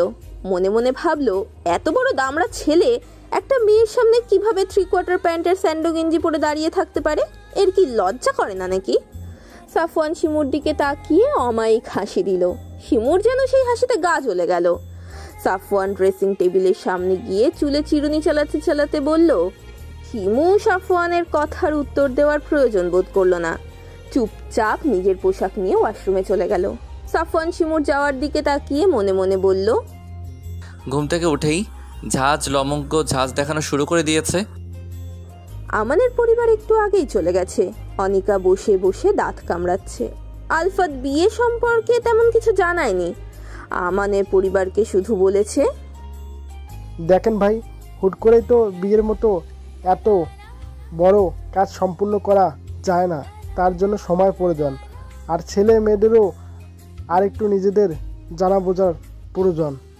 আর আমার বড় ছেলে আজকেই ঢাকা গেছে, আমি চাচ্ছিলাম আর একটু সময় নিতে। সিরাজ ও আলফাতের কথার উপর কোনো কথা বলেনি। তারাও কিছু সময় দিয়ে গেছেন বিয়ে সম্পূর্ণ প্রস্তুতি দেওয়ার জন্য। আয়ান পুরো ড্রয়িং রুমে পায়চারি করছে। অনিকা ভাইয়ের অবস্থা দেখে মেঝেতে নখ খুঁড়ছে। আয়ান অনিকার পাশে গিয়ে বলল, তুই আমার ওই বোকা বোনটা না, যাকে আমি প্রেমের পর সে জানে না? আবার জোরে নিঃশ্বাস নিয়ে বলল, আর আমনও তো আমার ছোটকালের সেই বলতো বন্ধুটা, যে নাকি ভাজা মাছ উল্টে খেতে জানে না। নিজের কথা শেষ, আয়ান আহাম্মকের মতো বসে রইল। আর এতদিনের হিসেব সব উল্টে যাচ্ছে তার। রাজিয়া বেগম এসে সোফার ওপর বসলেন। মনে মনে তিনি একটু সাফওয়ান শিমুর প্রতি রাগান্বিত, তাই পরিবারের কারোর সাথেই তিনি প্রয়োজন ব্যতীত কথা বলছেন না। লায়লা বেগম সকলকে খাবার উদ্দেশ্যে ডাকলেন। অনিকা ধীর পায়ে হেঁটে গিয়ে খাবার টেবিলে বসলো। ধীরে ধীরে সবাই গিয়ে টেবিলে বসে পড়লো। লায়লা বেগম খাবার সার্ভ করতে করতে বললেন, সাফওয়ান আমায় কল করেছিল, ওরা কোনো সমস্যা ছাড়াই বাসায় ভালোভাবে পৌঁছে গেছে। সময়ের বেড়াচালে আমরা সবাই আষ্টে পৃষ্ঠে জড়িয়ে আছি। আমাদেরকে সময় ধোঁকা দিয়ে চলেছে প্রতিনিয়ত। যখন আমরা সেটা অনুভব করি তখন অনেকটা দেরি হয়ে যায়। তাই আমাদের উচিত যে কোনো সময়কে সঠিকভাবে কাজে লাগানোর, যেন এই নিয়ে পরে আমাদের কোনো আফসোস না থাকে। শিমু সাফওয়ানের বাসায় এসেছে গোটা 7টা দিন হয়ে গেল। কোনো রকম বই পড়ে টিভি দেখে সময় পার হয়ে যাচ্ছে ওর। কখনো হয়তো সে ভাবেও নি যে তার এত বড় লোক বাড়িতে বিয়ে হবে। এইসব কিছুই ছিল তাদের কাছে ছেঁড়া ক্যাথায় থেকে লাখ টাকার স্বপ্ন দেখার মতন। কিন্তু সৃষ্টিকর্তা যে ভাগ্যের মতো অলৌকিক একটা জিনিস রেখেছেন, এই ভাগ্য যখন ফলে যায়, মানুষ মিসকিন থেকে লাখপতি হয়ে যায়, আবার লাখপতি থেকে মিসকিন হয়ে যায়। সাফওয়ানের এই ফ্ল্যাটে রয়েছে 3টে কামরা, যার একটি কামরায় সে থাকছে, অন্যটিতে সাফওয়ান। আরেকটি কামরা খালি পড়ে থাকে। মাঝে মধ্যে তার নিজের কাছে ভাবতেও অবাক লাগে। তারা তো স্বামী স্ত্রী, কিন্তু তবুও তাদের মাঝে কি যোজন যোজন দূরত্ব। তখনই তার ভেতরের সত্তা বলে ওঠে, মানায়। নিজের আত্মসম্মান প্রতিষ্ঠিত করতে চাইলে এটা মানায়। ও যদি দ্রুত তুমি তাকে ক্ষমা করে দাও, তবে আবারও সে একই ভুল করতে পারে। যদি সে সত্যি নিজের ভুল শুধরে নিতে চায়, তাহলে তাকে পরখ করো, যেন একই ভুল বারবার না হয়। মুমিন ব্যক্তি একবারই ধোঁকা খায়, বারবার নয়। শিমুও সেই ভুল করবে না। সাফওয়ানকে পরখ করবে গভীরভাবে। এতে একটু সময় লাগলেও দোষের কিছু নেই। শিমু নিজের চিন্তা ভাবনার ইতি ঘটিয়ে রান্নাঘরে চলে গেল। সাফওয়ান বলে গেছিল আজকে ফিরতে রাত হবে, তাই সেও রান্নাঘরে দেরি করেই ঢুকেছে। উদ্দেশ্য কই মাছ টমেটো দিয়ে ভুনা করবে আর তার সাথে আলু ভাজি করবে। দুজন মানুষ বেশি রান্না করলে খাবার অপচয় হতে পারে, কোমরে ওড়না গুজে রান্না করা শুরু করে দিল শিমু। প্রায় 1 ঘন্টা সময় নিয়ে রান্না শেষ করলো। কিছু স্যালাড আইটেম কেটে টেবিলে সব কিছু গরম গরম সাজিয়ে রাখলো। ঘেমে নিয়ে একাকার অবস্থা হয়ে যাওয়ায় ফ্রেশ হতে ওয়াশরুমে চলে গেল ও। এর মাঝেই সাফওয়ান ডোরবেল বাজালো, কিন্তু কয়েকবার বাজানোর পরও শিমু দরজা খুলল না। শিমুর ফোনে কয়েকবার কলও দিল, কিন্তু শিমুর ফোন ড্রয়িং রুমে থাকায় সেটিও রিসিভ হলো না। সাফওয়ান ভীষণ চিন্তিত হলো। সাফওয়ান আরো কিছুক্ষণ দাঁড়িয়ে রইল। শিমু যতক্ষণে বের হয়েছে ফোনের কল বাজতে বাজতে কেটে গেছে। সাফওয়ান শেষবারের মতো কলিং বেল বাজালো। শিমু দ্রুত দরজা খুলে দিল। শিমু দরজা খুলতেই তার চোখে পড়ল সাফওয়ানের বিধ্বস্ত চেহারা। সাফওয়ান তাড়াহুড়ো করে ভেতরে ঢুকে গিয়ে শিমুকে স্পর্শ করতে গিয়েও করলো না। তুমি ঠিক আছো তো? এতবার কলিং বেল বাজালাম, ফোনে কল করলাম, কোনোটাই কেন ধরলে না? সাফওয়ানের অতিরিক্ত অস্থিরতার কারণে আপনির বদলে তুমি হয়ে গেছে। শিমু দুঃখিত হয়ে উত্তর দিল, আম সরি, আসলে রান্না শেষে আমি ঘেমে গিয়েছিলাম, তাই শাওয়ার নিতে গিয়েছিলাম একটু, যার জন্য আমি শব্দ শুনতে পাইনি। ও। সাফওয়ান ছোট করে ওহ বলে নিজের ঘরের দিকে চলে গেল। শিমু বুঝতে পারলো সাফওয়ান ভীষণ ক্লান্ত, তাই ওর সাথে তেমন কথা বলল না। শিমু এই 1 সপ্তাহে বুঝতে পেরেছে সাফওয়ান কফিতে আসক্ত, তাই সে কিচেনে চলে গেল কফি বানাতে। সাফওয়ান ফ্রেশ হয়ে বিছানায় বসেছে। দরজা খটখটানি শব্দ পেয়ে দরজার দিকে তাকালো। আসবো। আসুন, আমি তো বলেছি আমার রুমে আসতে আপনি অনুমতি নেবেন না। শিমু কোনো বাক বক্তৃতায় না জড়িয়ে সাফওয়ানের কাছে এগিয়ে গেল। হাতে রাখা কফির মগটা সাফওয়ানের দিকে এগিয়ে দিল। আপনার হয়তো এটা প্রয়োজন। সাফওয়ান শিমুর হাতের দিকে তাকালো। এই মুহূর্তে তার সত্যিই 1 কাপ কফির প্রয়োজন ছিল। আজকে অফিসে এক ক্লায়েন্টের সাথে তর্কে জড়িয়ে পড়েছিল সে, যার দরুন মাথাটা ভীষণ জোর ধরেছে। ধন্যবাদ, চাইলে কিন্তু আপনার জন্য 1 কাপ আনতে পারতেন। আমি কফি খাই না। ও। সাফওয়ান কফি খেতে খেতে প্রশ্ন করলো, আচ্ছা, আপনি তো আমাকে পছন্দ করেন না, তাহলে আমার কেয়ার করেন কেন? আসলে আমি মানুষটাই একটু উদার প্রকৃতির, তাই। সাফওয়ান মুচকি একটা হাসি দিয়ে বলল, কতটা উদার দেখতেই পাচ্ছি। এতদিন যাবৎ ভালোবাসার আবদার করছি, উদারতা দেখিয়ে সেটাও তো দিতে পারেন নাকি? আপনাকে দেখলে আমার অদ্ভুত অনুভূতি হয়, ঠিক ঘৃণা হয়, যেটা আপনাকে আমার করা উচিত। সাফওয়ান মুচকি হেসে উঠে গিয়ে শিমুর কানের কাছে গিয়ে ফিসফিসিয়ে বলল, যেদিন আপনি এই অনুভূতির স্বাদ পাবেন, সেদিন আপনি সম্পূর্ণ আমার হবেন। শিমুর একটু লজ্জা লজ্জা অনুভব হলো। কেন হলো সেটা সে নিজেও জানে না। শিমু নিজের কক্ষের দিকে যেতে যেতে বলল, আপনার খিদে পেলে আমাকে ডেকে দিয়েন। সাফওয়ান মনে মনে বলল, খিদে তো লেগেছে, প্রেম প্রেম খিদে লেগেছে আমার। এত রাতে আমানের ফোন দেখে অনিকা অবাক হলো। ছেলেটা দিন দিন বেপরোয়া হয়ে উঠছে। আগে এরকম ছিল না। প্রথম যখন আয়ান ভাইয়ের সাথে সাথে আসতো, তখন তাকে দেখে মনে হতো ভাজা মাছটাও উল্টে খেতে জানে না। কিন্তু যেই থেকে নিজের অনুভূতি সম্পর্কে ওকে জানিয়েছে, সেই থেকে শুরু করলো মিস্টার অভদ্র হয়ে যাওয়া। যেদিন দেখতে আসার পর থেকে ছেলেটা আরো বেপরোয়া হয়ে গেছে। হুটহাট কল দিচ্ছে, আবার দেখা করার জন্য আবদারও করছে। ছেলেটা যে ভয়ঙ্কর প্রেমিক পুরুষ, এটা তার জানা হয়ে গেছে। প্রেমিক পুরুষ ভালো, কিন্তু ভয়ঙ্কর প্রেমিক পুরুষ একটুকু বেশি ভালো হয়। এরা তাদের প্রিয়তমার জন্য সবই করতে পারে। অনিকার ভাবনার ইতি টেনে কল রিসিভ করলো। আসসালামু আলাইকুম। মেলি কণ্ঠ পেয়ে আয়ানের চিন্তা শান্ত হলো। যতবার এই কণ্ঠ শোনে, ততবার তাকে একান্ত নিজের করে নেওয়ার ইচ্ছেটা মাথাচাড়া দিয়ে ওঠে।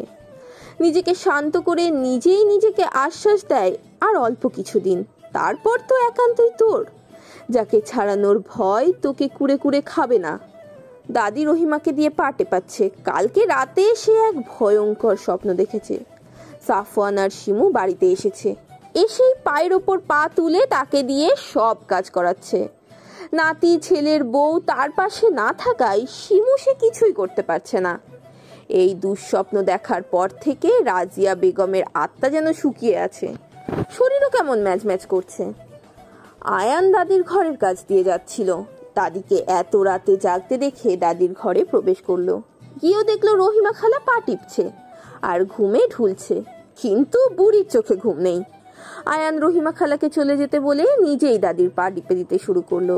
কথায় কথায় দাদিকে জিজ্ঞেস করলো, ঘুমাচ্ছ না কেন? ঘুম কি আমার আর আছে? কেন? ঘুম তো আমার কবেই উড়ে গেছে, যেদিন থেকে আমার নাতি গরিব একটা মেরে বিয়ে করছে। জানিস আমার কত স্বাদ ছিল। আয়ান দাদির কথা শেষ না করতে দিয়ে বলল, দাদি আমার ঘুম পেয়েছে, আমি আসছি। নিজের কথা শেষ করে আয়ান আর 1 সেকেন্ডও দেরি করলো না, দ্রুত দাদির কক্ষ থেকে বেরিয়ে গেল। রাজিয়া বেগম নাতির চলে যাওয়ার দিকে বিষণ্ণ চোখে তাকিয়ে রইলেন। তার কথা শোনার মতো কেউ নেই। একটি সুন্দর সন্ধে। শিমু ব্যালকনিতে দাঁড়িয়ে আছে। সাফওয়ান আজকে বাসাতেই আছে। সাফওয়ান ড্রয়িং রুমে থাকায় শিমু রুম থেকে বের হচ্ছে না। সাফওয়ানের সামনে গেলে নিজের মধ্যে একরকম জড়তা অনুভূত হয় ওর। কেন এই জড়তা শিমু তা জানে না। সাফওয়ানের চোখে গভীর প্রণয় দেখলে মনে হয় সব কিছু ভুলে যেতে, কিন্তু তার যুবতী মন সাফওয়ানের জন্য তীব্র অভিমান পুষে রেখেছে। তার ইচ্ছে করে সাফওয়ানের বুকে মাথা রেখে সেই সব রাতের কথা জানাতে, যেই সকল রাতগুলোতে সে নির্ঘুম কাটিয়েছে। তার জানাতে ইচ্ছে হয় মানুষের কথার দ্বারা কতখানি অপমান মুখ বুজে সহ্য করেছে সে, কিন্তু অতিরিক্ত চাপা স্বভাবের হওয়ায় ও এগুলোর কিছুই করতে পারে না। অতিরিক্ত অভিমানে 2 চোখ ভেঙে জল পড়তে শুরু করলো। এক পর্যায়ে মেঝেতে পা ভেঙে বসে পড়লো শিমু। সাফওয়ান আজকে পরিপূর্ণভাবে নিজেকে ধাতস্থ করে নিয়েছে। শিমু তার কাছে এসেছে গোটা 1 মাস হয়ে গেল, কিন্তু তাদের সম্পর্কের বিশেষ কোনো উন্নতি হয়নি। সে নিজের দিক থেকে সম্পূর্ণ চেষ্টা করলেও শিমু এখনো নির্বিকার। সে আর শিমুর অবহেলা সইতে পারছে না। অনেক তো হলো অনুভূতির লুকোচুরি, আর সে কোনো লুকোচুরি খেলতে চায় না। সে চায় এবার নিজের প্রিয়সীকে আপন করে পেতে। নিজের সাথে বোঝাপড়া করে সাফওয়ান সোজা শিমুর ঘরে ঢুকে গেল, কিন্তু ঘরে গিয়ে দেখলো শিমু রুমে নেই। ব্যালকনির দিকে ধীর পায়ে এগিয়ে যেতেই এক কান্নারতা রমণীর দিকে দৃষ্টি আটকে গেল, যে রমণী হাঁটুতে মুখ গুজে গুনগুনিয়ে কান্না করছে, যার দীর্ঘ কালো কেশ পিঠ জুড়ে লুটোপুটি খাচ্ছে। সাফওয়ান হাঁটু ভেঙে শিমুর কাজ ঘেঁষে বসলো। এই রমণী কান্না করাতে এতটাই বিভোর যে তার সামনে যে কেউ বসে আছে সে সম্পর্কে তার কোনো ধারণাই নেই। সাফওয়ানের ভীষণ ইচ্ছে হলো রমণীকে নিজের বুকে আগলে নিতে। জিজ্ঞেস করতে ইচ্ছে হলো, ওগো রমণী, তোমার এত দুঃখ কিসের? ওর মধ্যে হঠাৎ কোথা থেকে যেন একরাশ অধিকার বোধ তৈরি হলো। হাত বাড়িয়ে আগলে নিল নিজের প্রিয়সীকে। শিমু পুরুষালী হাতের স্পর্শ পেয়ে একটু ভরকালো, থমকালো, স্তব্ধ হয়ে গেল। নিজের লুকানো কান্না কারোর সামনে প্রকাশ হয়ে যাওয়ার ভয়ে সাফওয়ানের বুক থেকে মাথা তুলতে চাইলো, কিন্তু সাফওয়ান মাথা তুলতে দিল না। জোর করেই মাথাটা নিজের বুকের সাথে চেপে রাখলো। শিমু স্পষ্ট শুনতে পেল সাফওয়ানের বুকের অস্বাভাবিক ধুকপুকানি। দীর্ঘ সময় কেটে গেল নীরবতার মধ্যে। নীরবতা ভেঙে সাফওয়ান বলে উঠল, শিমু, আমরা কি পারি না আমাদের মাঝের এই যোজন যোজন দূরত্বের ইতি টানতে? আমরা কি পারি না আমাদের একটা সুখের সংসার সাজাতে? শিমুর কাছে সাফওয়ানের কণ্ঠ ভীষণ কাতর শোনালো। কি সহজ আবদার! ইতিমধ্যে সাফওয়ানের হাতের বাঁধন আলগা হয়ে গেছে। শিমু সাফওয়ানের বুক থেকে মাথা তুলে সাফওয়ানের চোখের দিকে তাকায়। সাফওয়ান লক্ষ্য করলো শিমুর চোখ অসম্ভব লাল হয়ে আছে। কান্না করার ফলে নাকে ডগাও ফুলে আছে। শিমুর অভিমানে পরিপূর্ণ অক্ষিকোটরে জল থই থই করছে। সাফওয়ান শিমুর নীরবতা দেখে আবার প্রশ্ন করলো, বলুন না আমরা পারি না অতীত ভুলে গিয়ে আবার সবটা নতুন করে সাজাতে? হঠাৎই অভিমানী মেয়েটা এক রাশ অভিমান নিয়ে বলতে শুরু করলো, কোনটাকে ভুলে যেতে বলছেন সাফওয়ান আপনি? বাসরাতে স্ত্রীকে প্রত্যাখ্যান করে চলে যাওয়াকে, নাকি প্রতিনিয়ত আমার অপমানিত হওয়াকে, নাকি নিজের সম্মান বিকিয়ে দিয়ে একটা মেয়ের শ্বশুর বাড়িতে পড়ে থাকাতে, নাকি দিনের পর দিন আপনার দাদির কটু কথাকে শোনাকে? আপনার যখন এতটাই আমাকে অপছন্দ, তবে কেন বিয়ে করেছিলেন আমায়? প্রতিনিয়ত আপনার আত্মীয়রা, প্রতিবেশীরা আমাকে ঠাট্টা তামাশা করত, আম্মা আড়াল করত, কিন্তু আমি টের পেয়েই যেতাম। শিমু কিছুক্ষণ থেমে আবারও বলতে শুরু করলো। আপনি কি কখনো চিন্তা করেছেন বিয়ের রাতে একটা মেয়ে কতটা আশার স্বপ্ন বুকের মাঝে পুষে রাখে? কিন্তু সেদিন আপনি এলেন না। আমি পুরো রাত আপনার জন্য বসেছিলাম।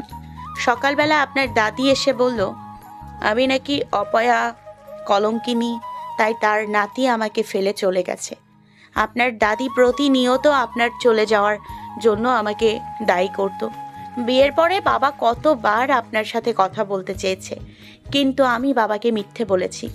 নিজের কষ্টগুলোকে আড়াল করে আমি বাবার সাথে হাসি মুখে কথা বলেছি। শিমু এবার অসহায়ের মতো সাফওয়ানের দিকে তাকিয়ে বলল, আচ্ছা, আমি কি এতটাই অপয়া? আমি যেটাই ধরতে যাই সেটাই কেন দুঃখ হয়ে যায় বলতে পারেন? আমিও তো আপনার জন্য এক বুক ভালোবাসা নিয়ে এসেছিলাম, কিন্তু আপনার প্রত্যাখ্যান পেয়ে সেগুলো কেমন ফিকে হয়ে গেছে। আমিও চাই সব ঠিক করে নিতে, কিন্তু আমার ভয় হয় সব ঠিক করে নিতে, কিন্তু আমার ভয় হয় যদি আপনি আবারও আমাকে ছেড়ে চলে যান। আমি জানি আমি কোনো অবুঝ কিশোরী নই, কিন্তু আপনাকে আঁকড়ে বাঁচতে চাই। আমি আপনাকে ভালোবেসে বৃদ্ধ হতে চাই, কিন্তু পুরনো কথাগুলো মনে পড়লে আমার বুকের ভেতরে হাহাকার করে ওঠে, মনের মাঝে তীব্র অশান্তি হয়। আমি এসব কিছু থেকে নিস্তার পেতে চাই সাফওয়ান। আমি আপনাকে ভালোবাসতে চাই। মোম যেমন আগুনের স্পর্শ পেয়ে গলে যায়, শিমুও তেমন সাফওয়ানের উষ্ণ স্পর্শ পেয়ে নিজের বুকের মাঝে থাকা সকল কষ্ট প্রকাশ করে দিচ্ছে। আজ নিজেকে অনেক হালকা মনে হচ্ছে শিমুর। নিজের সব অভিযোগ প্রকাশ করতে পেরে মনে শান্তি লাগছে ওর। খুব কাঁদতে ইচ্ছে করছে। সাফওয়ান শিমুকে আবারও নিজের বুকের মাঝে আগলে নিল। শিমু আবারও কাঁদতে শুরু করলো।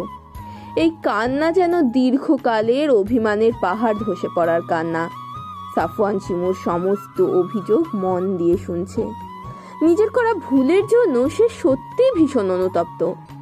নিজের রাগ জেদকে প্রাধান্য না দিলে হয়তো আজকে মেয়েটার এই পাহাড় সমান অভিমান তাকে দেখতে হতো না। তাদের ভালোবাসাময় একটা সংসার হতো এতদিনে। সাফওয়ান শিমুর মাথা তুলে নিজের দিকে ঘোরালো। শিমু কাঁদতে কাঁদতে অবস্থা খারাপ করে ফেলেছে নিজের। সাফওয়ান একটা দীর্ঘশ্বাস ফেলে বলতে শুরু করলো, আমি আপনার সাথে অনেক অনেক অন্যায় করেছি, আমি জানি। আমি সেগুলোকে শুধরে নিতে চাই। আমার এই ভুলগুলো শুধরে নেবার জন্য আমি আপনার থেকে একটা সুযোগ চাই। দয়া করে আমাকে ফেরাবেন না। সাফওয়ান আবারও কাতর স্বরে বলল, আমি গ্রামে বিয়ে করার জন্য মোটেই রাজি ছিলাম না, কিন্তু মায়ের কথায় এক প্রকার বাধ্য হই মায়ের কথা রাখতে। মা আমাকে ইমোশনাল ব্ল্যাকমেইল করতে থাকে, আবার আমার বন্ধুরাও আমাকে নিয়ে ঠাট্টা তামাশা করতে শুরু করে। এদিকে মা বাবার চাপ, অন্যদিকে বন্ধুদের ঠাট্টা, সব মিলিয়ে আমি অতিষ্ঠ হয়ে পড়েছিলাম। মায়ের কথা রাখতে আপনাকে বিয়ে করলাম ঠিকই, কিন্তু আপনাকে মেনে নিতে আমার ভীষণ কষ্ট হচ্ছিল। আপনি জানলে অবাক হবেন, আমি আপনাকে বিয়ের আগে একবারের জন্য দেখিও নি। কবুল বলার পরেই আমি বিয়ের আসর ছেড়ে চলে এসেছিলাম। আপনার বাবা আমাকে আটকাতে গেলে আমি তাকে বলেছিলাম আমার জরুরি কাজ পড়ে গেছে। আপনার বাবা সেটা বিশ্বাসও করে নিয়েছিল, হাসি মুখে বিদায় দিয়েছিলেন আমাকে। মা ওই দিকটা সামনে নিয়েছিল সেদিন, তাই কোনো ঝামেলা হয়নি। নিজের সাথে অনেক বোঝাপড়ার পর সিদ্ধান্ত নিলাম। মা আমাকে জোর করে বিয়ে করিয়েছে, কিন্তু আমি চাইলে সংসার নাও করতে পারি। নিজের জেদকে প্রাধান্য দিয়ে ঢাকায় চলে এসেছিলাম। ঢাকায় এসেই মাকে বলেছিলাম আমি আপনার সাথে সংসার করতে চাই না। সেই দিনের পর থেকে টানা 2 মাস আমার সাথে মায়ের কোনো যোগাযোগ ছিল না। এর মাঝেই আয়ান এলো আমার বাসায় হুট করে। ওকে দেখে আমি অবাকই হই। ও আমাকে আমার ভুলগুলো সম্পর্কে অবগত করে। ইতিপূর্বে আপনার কথা মনে পড়লেও আমি আমার জেদকেই প্রাধান্য দিয়েছি। আয়ান যখন আপনার সাথে আমার করা অন্যায়গুলোর সম্পর্কে ধারণা দিল, তখন আমি বুঝতে পারলাম নিজের জেদের বশে আমি আমার স্ত্রীকে কতটা কষ্ট দিয়েছি। ধীরে ধীরে আমার চিন্তাধারা বদলালো। আপনার প্রতি আমার অনুভূতি কাজ করতে শুরু করলো। আয়ানকে আমাকে আশ্বস্ত করলো সব ঠিক হয়ে যাবে। আমিও নিজের করা ভুলগুলোর জন্য আপনার কাছে ক্ষমা চাইতে মরিয়া হয়ে উঠলাম। আয়ানের সাথে গেলাম বাড়িতে, যে সম্পর্কে বাড়ির কেউ কিছুই জানতো না। যাবার পরের দিনই বাবা আমাকে আলাদা ডেকে নিয়ে অনেক বকাঝকা করলেন। বাবাকে কোনো রকম আয়ান সামনে নিল। বাবাও শান্ত হলেন। আমি তারপর থেকে নিজের সবটা দিয়ে চেষ্টা করছি নিজের ভুল শুধরে নেবার। আপনি কি আমাকে এখনও ক্ষমা করবেন না শিমু? আমি সত্যি চাই আপনার সাথে জীবনের শেষ মুহূর্ত পর্যন্ত কাটাতে। আমি আপনাকে ভালোবেসে ফেলেছি শিমু। সাফওয়ানের কণ্ঠ এবার আরো অসহায় হয়ে উঠল, বলে উঠল, আমি তো ভুল করেছি, আমি জানি। সেই জন্য আমি ভীষণভাবে অনুতপ্ত। আমি আর এই অপরাধ বোধ নিয়ে বাঁচতে চাই না। আপনি দয়া করে আমাকে এই অপরাধ বোধ থেকে মুক্তি দিন। একটি বিষাদময় রাতের শেষে একটি সুন্দর প্রভাতের আগমন, যে প্রভাত মুছে দেবে হয়তো বিষাদের ঘনঘাটা। প্রভাতের সেই মিষ্টি আলো পৌঁছে যাবে সব আনাচে কানাচে, জাগাবে হয়তো কোনো এক প্রেমিক পুরুষের জন্য তার প্রেমিকার হৃদয়ে প্রেম। ভেঙে যাবে হয়তো পাহাড় সমান অভিমানের বাধা। সূর্যের মিষ্টি আলো চোখে পড়তেই ঘুম ছুটে গেল সাফওয়ানের। চোখ খুলতেই নিজের বুকে প্রেয়সীকে আবিষ্কার করে তার চিত্ত পুলকিত হলো। হৃদয় জানান দিল, এবার বুঝি প্রেয়সীর অভিমান ভাঙবে। এই প্রথম তারা দুজন এত কাছে পুরো একটি রাত কাটিয়ে দিল। অভিমান বিলাস করলো দুজনে মিলে। মৃদু শব্দে সাফওয়ান শিমুকে ডাক দিল। উঠুন, সকাল হয়েছে। সাফওয়ানের ডাকে ঘুম ছুটে গেল শিমুর। পিটপিট করে চোখ খুলতেই সাফওয়ানের বুকে নিজেকে আবিষ্কার করলো। মনে পড়ে গেল কাল রাতের কথা। সবকিছু মনে পড়তেই লজ্জায় দুগাল রাঙা হয়ে গেল। কিশোরী মেয়েদের মতো কালকে কি করেছে ভাবতেই যুবতী মন অশান্ত হয়ে উঠল।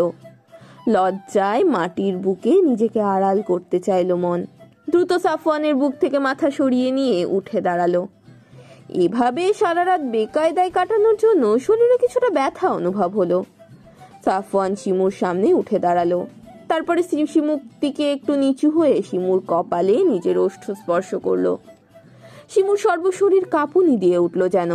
এটা ওর কাছে প্রথমবার ছিল, যার জন্য একটু অপ্রস্তুত হয়ে গেল। সাফওয়ান শিমুর দিকে তাকিয়ে অমায়িক হাসি দিয়ে বলল, কান্নাকাটি করে তো অবস্থা খারাপ করে ফেলেছেন। রাতে তো আমার বা আপনার কারোরই কিছু খাওয়া হয়নি। আমি ফ্রেশ হয়ে নিচে যাচ্ছি খাবার কিনতে, আপনি সে পর্যন্ত ফ্রেশ হয়ে নিন। সাফওয়ান নিজের বাক্য শেষ করে আবারও একটু হাসি দিয়ে চলে গেল নিজের কক্ষে। শিমুর মনে হলো আজ তার কাছে সাফওয়ানকে অনেক বেশি ভালো লাগছে। এই যে তার এই মিষ্টি হাসিটা যেন একদম হৃদয়ে গিয়ে লেগেছে। নিজেকেও ভীষণ হালকা লাগছে ওর। সাফওয়ানের এই হাসিটা দেখার জন্য যুগ যুগ বাঁচতে ইচ্ছে করছে। আয়ান আর আলফাত প্রাতঃভ্রমণ শেষ করে বাসায় ফিরেছে মাত্র। রাজিয়া বেগম তাদের কাছে 2 গ্লাস পানি নিয়ে এসে বসলেন। আলফাতের দিকে 1 গ্লাস পানি এগিয়ে দিতে দিতে বললেন, আমার মনে হয় বিয়ে নিয়ে এবার আমাদের পরিবারের সাথে কথা বলা দরকার। মা ঠিকই বলেছেন। এবার আমাদের এই বিষয় নিয়ে এগানো প্রয়োজন। আর সাপায়নকেও এই ব্যাপারে আজকে জানাবো। কি বলো আয়ান? আব্বু, আপনি ভাইয়ের সাথে কথা বলুন। অনিকা আড়াল থেকে সব কথা শুনে নিজের কক্ষের দিকে দৌড়ে চলে গেল। তার ভীষণ লজ্জা লাগছে। অবশেষে তার প্রণয় কুমার তার হবে ভাবতেই সারা শরীর জুড়ে অদ্ভুত শিহরণ হচ্ছে। নিজের কক্ষে রাখা ড্রেসিং টেবিলের সামনে গিয়ে লাল ওড়না দিয়ে মুখ ঢেকে দেখলো কেমন লাগে। বধূ বেশে নিজেকে কল্পনা করতেই 2 গাল রক্তিম আভা ছড়িয়ে পড়ল। আচ্ছা, আমানের কেমন অনুভূতি হবে যদি সে জানতে পারে খুব শীঘ্রই তাদের বিয়ে হচ্ছে? না না, সে আর ভাবতে পারছে না। লজ্জায় আড়ষ্ট হয়ে যাচ্ছে বারবার। সাফওয়ান আজকে নিজের কর্মক্ষেত্র থেকে দ্রুত প্রস্থান করে শপিং মলের উদ্দেশ্যে বেরিয়ে পড়েছে। বউকে তার তেমন কিছুই দেওয়া হয়নি। পরে বউ তাকে কৃপণ বলুক সেটা সে চায় না। গাড়ি পার্কিং লটে রেখে বেরিয়ে গেল শপিং মলের দিকে। উদ্দেশ্য বউকে উপহার দেওয়ার। শপিং মল থেকে বের হতে হতেই বিকেল হয়ে গেল। মনে মনে বলল, মেয়েদের জিনিস ক্রয় করা ভীষণ কষ্টসাধ্য, এটা মেয়েরাই ভালো করতে পারে। এরপর শপিং ব্যাগগুলো গাড়িতে রেখে বাসার উদ্দেশ্যে রওনা হলো। বাসায় পৌঁছে 2 বার কলিং বেল চাপতেই শিমু দরজা খুলে দিল। শিমু সাফওয়ানের হাতের দিকে তাকাতেই বেশ অবাক হলো। প্রায় 10-12টার মতো শপিং ব্যাগ। সাফওয়ান শিমুর দিকে ব্যাগগুলো এগিয়ে দিয়ে বলল। শিমু সাফওয়ানের হাত থেকে ব্যাগগুলো নিতেই সাফওয়ান গিয়ে ড্রয়িং রুমে রাখা সোফায় বসে পড়ল। শিমুকে উদ্দেশ্য করে বলল, আজকে রাতে আমরা ঘুরতে বের হব। আপনি এখান থেকে আপনার পছন্দ মতো একটি শাড়ি পরে তৈরি হয়ে নেবেন। প্রতিটা মেয়েই তার প্রিয় মানুষের দেয়া ছোট ছোট উপহারগুলোতে পাহাড় সমান আনন্দ খুঁজে পায়। শিমুও তার ব্যতিক্রম নয়। সেও তার স্বামীর দেওয়া উপহারগুলো পেয়ে ভীষণ খুশি হয়েছে, কিন্তু সেটা সে প্রকাশ করলো না।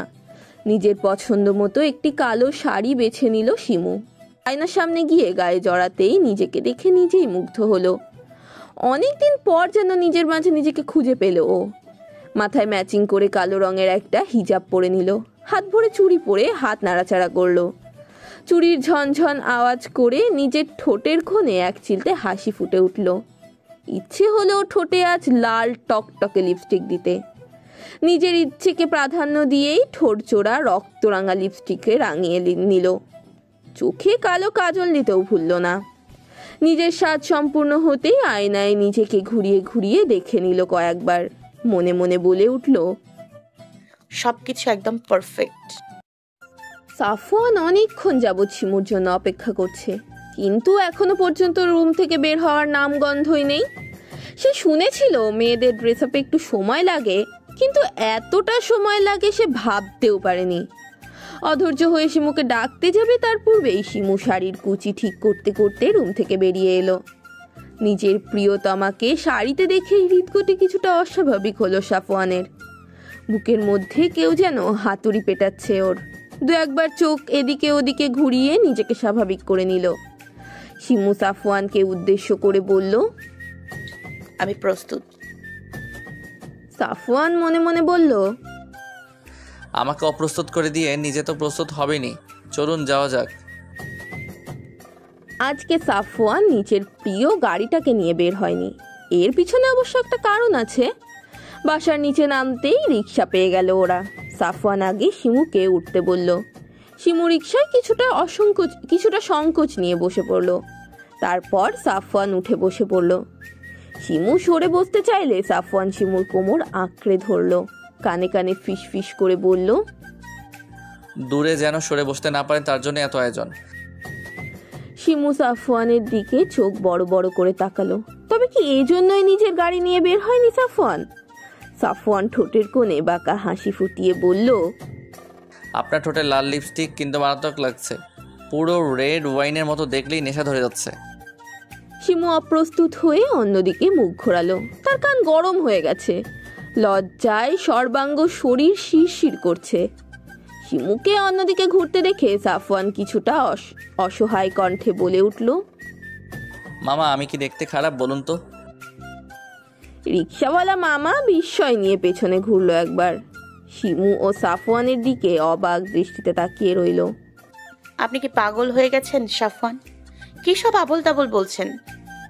সাফওয়ান শিমুর কথায় পাত্তা দিল না, আবারও বলে উঠল, মামা কিছু বললেন না যে?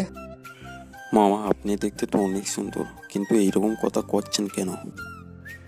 সাফওয়ান শিমুর দিকে তাকিয়ে একটা দীর্ঘশ্বাস ছাড়লো। আমি ভাবলাম আমি দেখতে হয়তো অনেক খারাপ, সেই জন্য আপনার মামি আমার দিকে ঘুরেও তাকাচ্ছে না। রিক্সাওয়ালা মামা উচ্চস্বরে হেসে দিলেন। মামা আপনারাও পারেন বটে।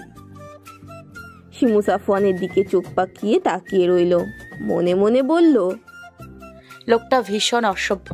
হঠাৎ নিরামিষ থেকে আমিষ হয়ে গেল কি করে আল্লাহ জানেন। লজ্জার শরম একেবারে বিকিয়ে দিয়ে এসেছে মনে হচ্ছে। সাফওয়ান মিটমিটে হাসছে আর শিমুর চোখ রাঙানো উপভোগ করছে। রোজ আকাশে সূর্য উঠতে দেখি, আবার সন্ধ্যেই সূর্যকে অস্ত যেতেও দেখি। এই দেখা দেখির মাঝে আমাদের জীবনের অনেকটা সময় চলে যায়। জীবনের এই উত্থান পতনের শিকলে আমরা সবাই জড়িয়ে। দেখতে দেখতে অনিকা আর আমানের বিয়ের দিন চলে এসেছে। বেশ জমকানো আয়োজন করা হয়েছে। সাফওয়ানদের বাসার ছাদে গায়ে হলুদের আয়োজন করা হয়েছে। শিমু আর অনিকার কাজিনরা অনিকাকে গায়ে হলুদের জন্য প্রস্তুত করছিল। মাঝে মধ্যে দু একটা দুষ্টুমিও করছে। অনিকার গাল বারবার রাঙা হয়ে যাচ্ছে তাতে। শিমু অনিকার গাল টেনে দিয়ে বলল, ননদিন তোমাকে ভীষণ সুন্দর লাগছে। আমান ভাই তোমাকে দেখলে অজ্ঞান হয়ে যাবে। রুমে উপস্থিত সবাই খিলখিলিয়ে হেসে উঠল। অনিকার মুখ আবারও লজ্জায় রাঙা হয়ে উঠল। হয়েছে, আর লজ্জা পেও না। সাফওয়ানদের বাসার ছাদ অনেকটা বড় হওয়ায় আয়োজন খুব সুন্দরভাবেই করা হয়েছে। এক পাশে খাবারের ব্যবস্থা করা হয়েছে, আর এক পাশে নাচ গান ও অনিকাকে বসানোর জায়গা। সাফওয়ান তার স্ত্রীর দেখা সকাল থেকে এই পর্যন্ত পায়নি। বড় ভাই হিসেবে ব্যর্থতা তার বলতে গেলে একটু বেশি। এখনো গোসল করা হয়নি ওর। সবকিছু সুন্দরভাবে হয়েছে কিনা আরও একবার দেখে নিল। একমাত্র বোন বলে কথা, কোনো রকম ত্রুটি রাখা যাবে না। আয়ান রান্নার দিকটা সামলাচ্ছে, দাদিকে দিক ওদিক ঘুরে ঘুরে তদারকি করছে সব ঠিক হচ্ছে কিনা। লায়লা বেগম রান্নার কাজকর্ম, অতিথিদের আপ্যায়ন সব মিলিয়ে সেও ভীষণ ব্যস্ত। দুপুরের দিকে অনিকাকে সম্পূর্ণ প্রস্তুত করে শিমু নিজে তৈরি হতে চলে যায়। মোটামুটি ননদের বিয়ে উপলক্ষে সে এসেছে 7 দিন আগে ঢাকা থেকে, আর সাফওয়ান এসেছে বিয়ের 3 দিন আগে। আসার পর থেকে সাফওয়ানও ভীষণ ব্যস্ত হয়েছে। একমাত্র বোন বলে কথা, 2 ভাইয়ের নয়নের মণি। শিমু নিজেদের রুমে এসেছে ফ্রেশ হতে। বিছানার উপর একটি শপিং ব্যাগ দেখে বেশ অবাক হয় সে। সেটা খুলবে কি খুলবে না এটা ভাবতে ভাবতেই সাফওয়ান এসে পড়লো শার্টের হাতা ফোল্ড করতে করতে। ঘরমাক্ত শরীরে শার্টের ওপরে 2টো বোতাম খোলা। সাফওয়ান সেই ক্লান্ত ভঙ্গিতে বিছানায় বসে পড়লো। শিমুকে ইশারা করলো এসির পাওয়ার বাড়িয়ে দিতে। শিমু তাই করলো। তবুও সাফওয়ানের গরম না কমায় এক টানে শার্ট খুলে ফেললো। শিমু তা দেখে দ্রুত কাবার্ডের কাছে গেল পোশাক নিয়ে ওয়াশরুমে যাওয়ার জন্য। ওদিকে কি করছো তুমি? শাড়ি নিচ্ছে, এখন ফ্রেশ হওয়া প্রয়োজন। অনিকাকে মেহেদি দেয়া হচ্ছে। মেহেদি শুকালে ওকে গোসলে নিয়ে যেতে হবে। সেই পর্যন্ত ভাবছি আমি ফ্রেশ হয়ে নিই। সাফওয়ান এগিয়ে গিয়ে শিমুর পিছনে গিয়ে দাঁড়ালো। শিমু কাবার্ড আটকিয়ে পেছনে ঘুরতে নিলেই সাফওয়ানের প্রশস্ত বুকের সাথে ধাক্কা খেলো। শিমু চলে যেতে চাইলে সাফওয়ান 2 হাত দিয়ে কোমর আঁকড়ে ধরলো। সাফওয়ান শিমুর থুতনিটা একটু উঁচু করে ধরলো। আমার থেকে এত পালাই পালাই করো কেন? শিমু ভ্রুজোড়া কুঁচকে নিল। সাফওয়ান শিমুর কুঁচকে যাওয়া হৃদয়ের মাঝখানে নিজ ওষ্ঠ স্পর্শ করলো। শিমুর মনে জেগে ওঠা প্রশ্ন সাফওয়ান আর করতে দিল না, নিজেই উত্তর দেওয়ার ভঙ্গিতে বলল, এসব আপনি টাপনিতে আমার রোমান্টিক ফিল আসে না। পরের বউ মনে হয়। নিজের বউকে তুমি বলতে ভীষণ শান্তি, বুঝলা?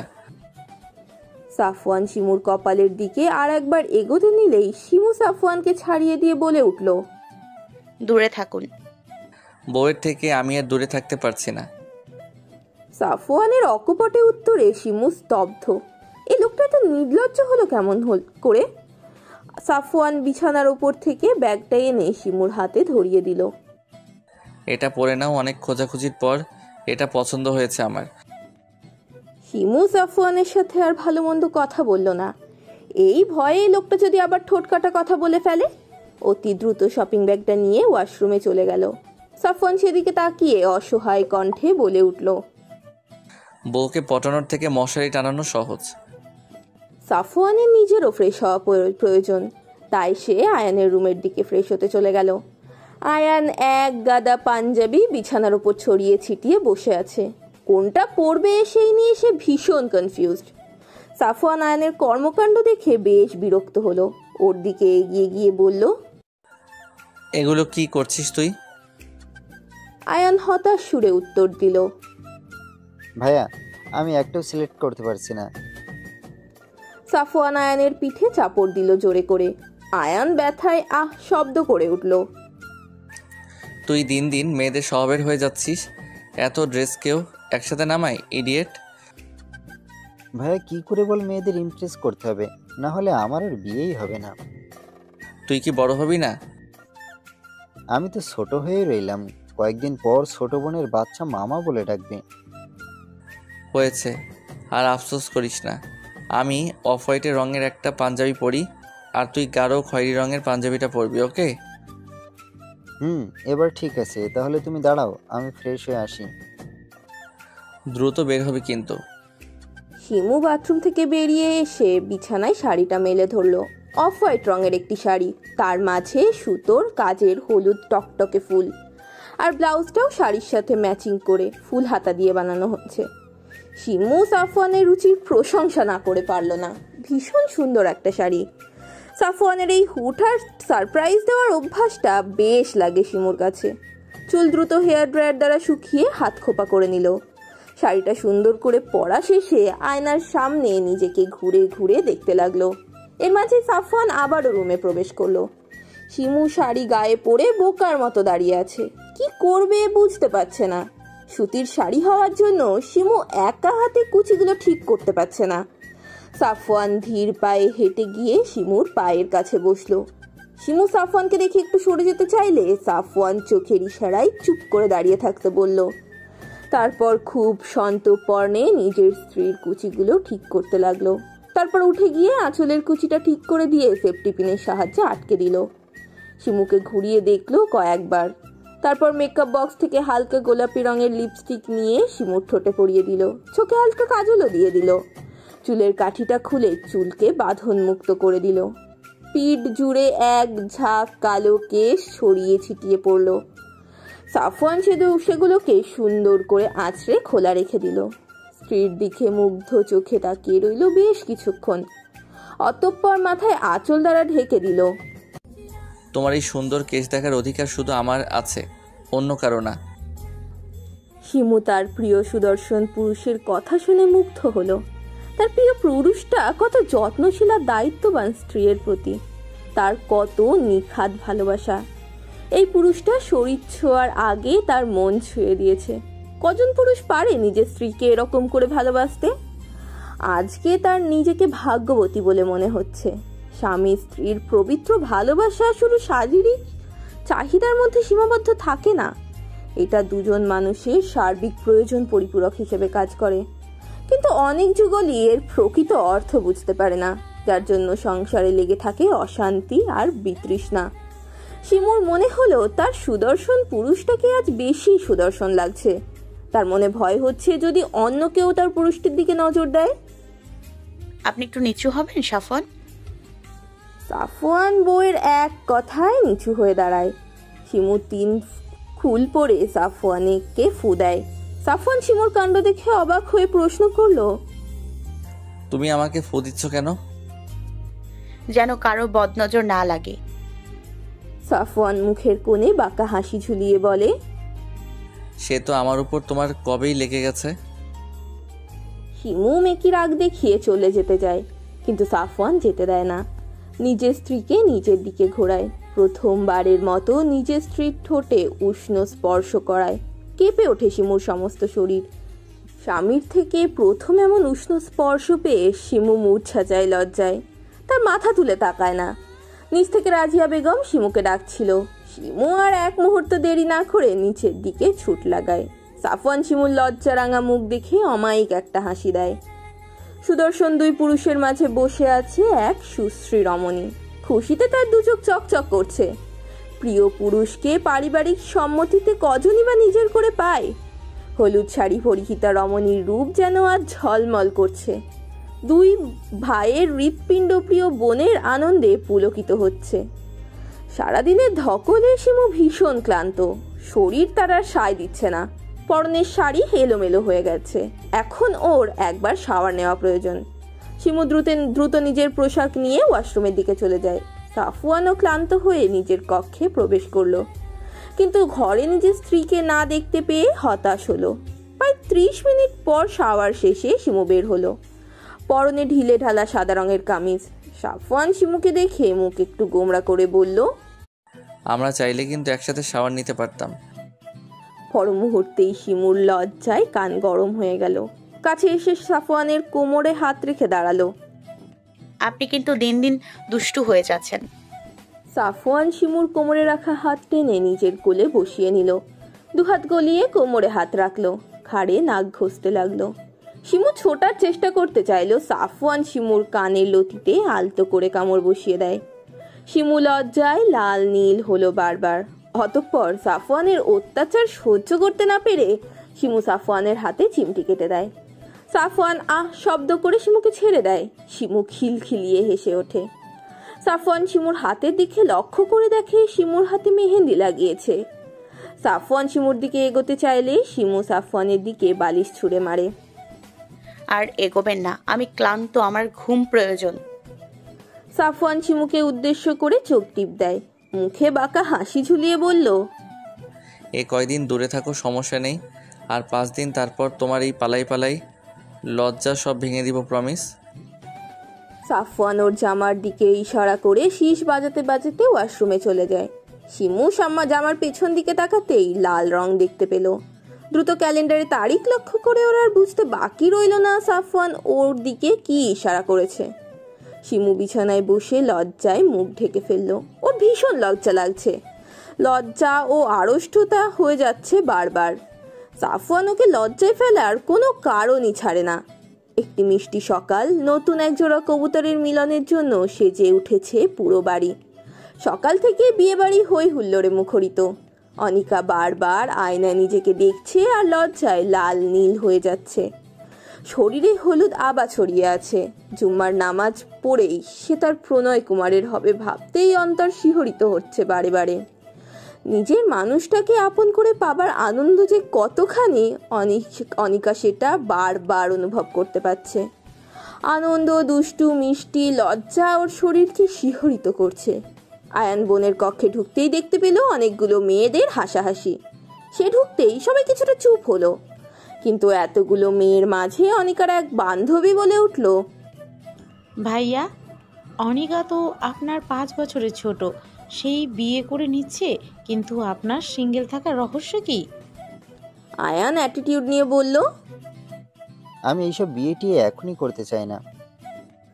অনিকার ইচ্ছে করলো ভাইকে একটু পচাতে, কিন্তু বন্ধু মহলে আর কাজিন মহলের সামনে প্রিয় ভাইকে লজ্জা দিতে চাইল না। কিন্তু ভিড়ের মাঝে ছোট ফুপির মেয়ে বলে উঠল, ও জানি তুমি কেমন বিয়ে পাগলা, আসলে কোনো মেয়েই তোমায় পাত্তা দেয় না, এই ব্যাপার। মুহূর্তেই ঘর জুড়ে হাসির শব্দ ছড়িয়ে পড়ল।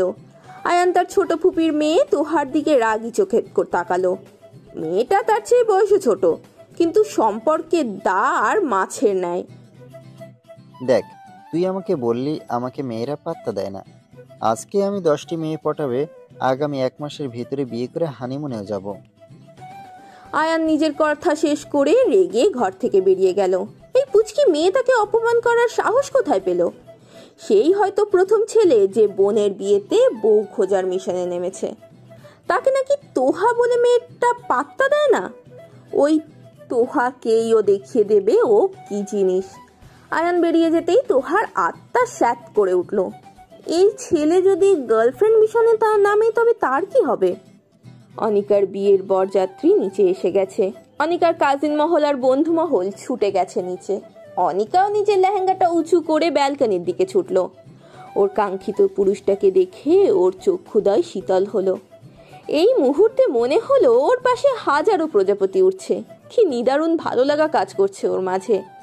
আমানকে হালকা মিষ্টি মুখ করিয়ে বাড়িতে প্রবেশ করালো সবাই।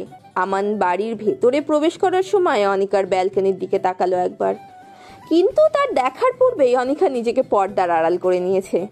আমান যদিও কিছুটা হতাশ হলো, কিন্তু পরক্ষণেই ওর ঠোঁট জুড়ে মুচকি হাসি ছড়িয়ে পড়ল।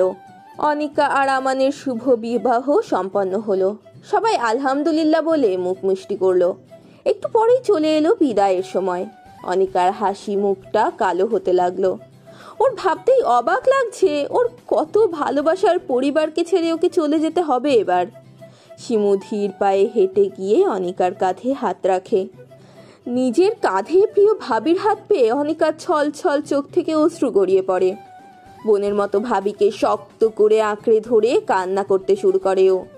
লায়লা বেগম মেয়ের কান্না দেখে নিজের কান্না সামলাতে পারে না। রাজিয়া বেগম গিয়ে ছেলের বউকে নিজের বুকে আগলে নেয়।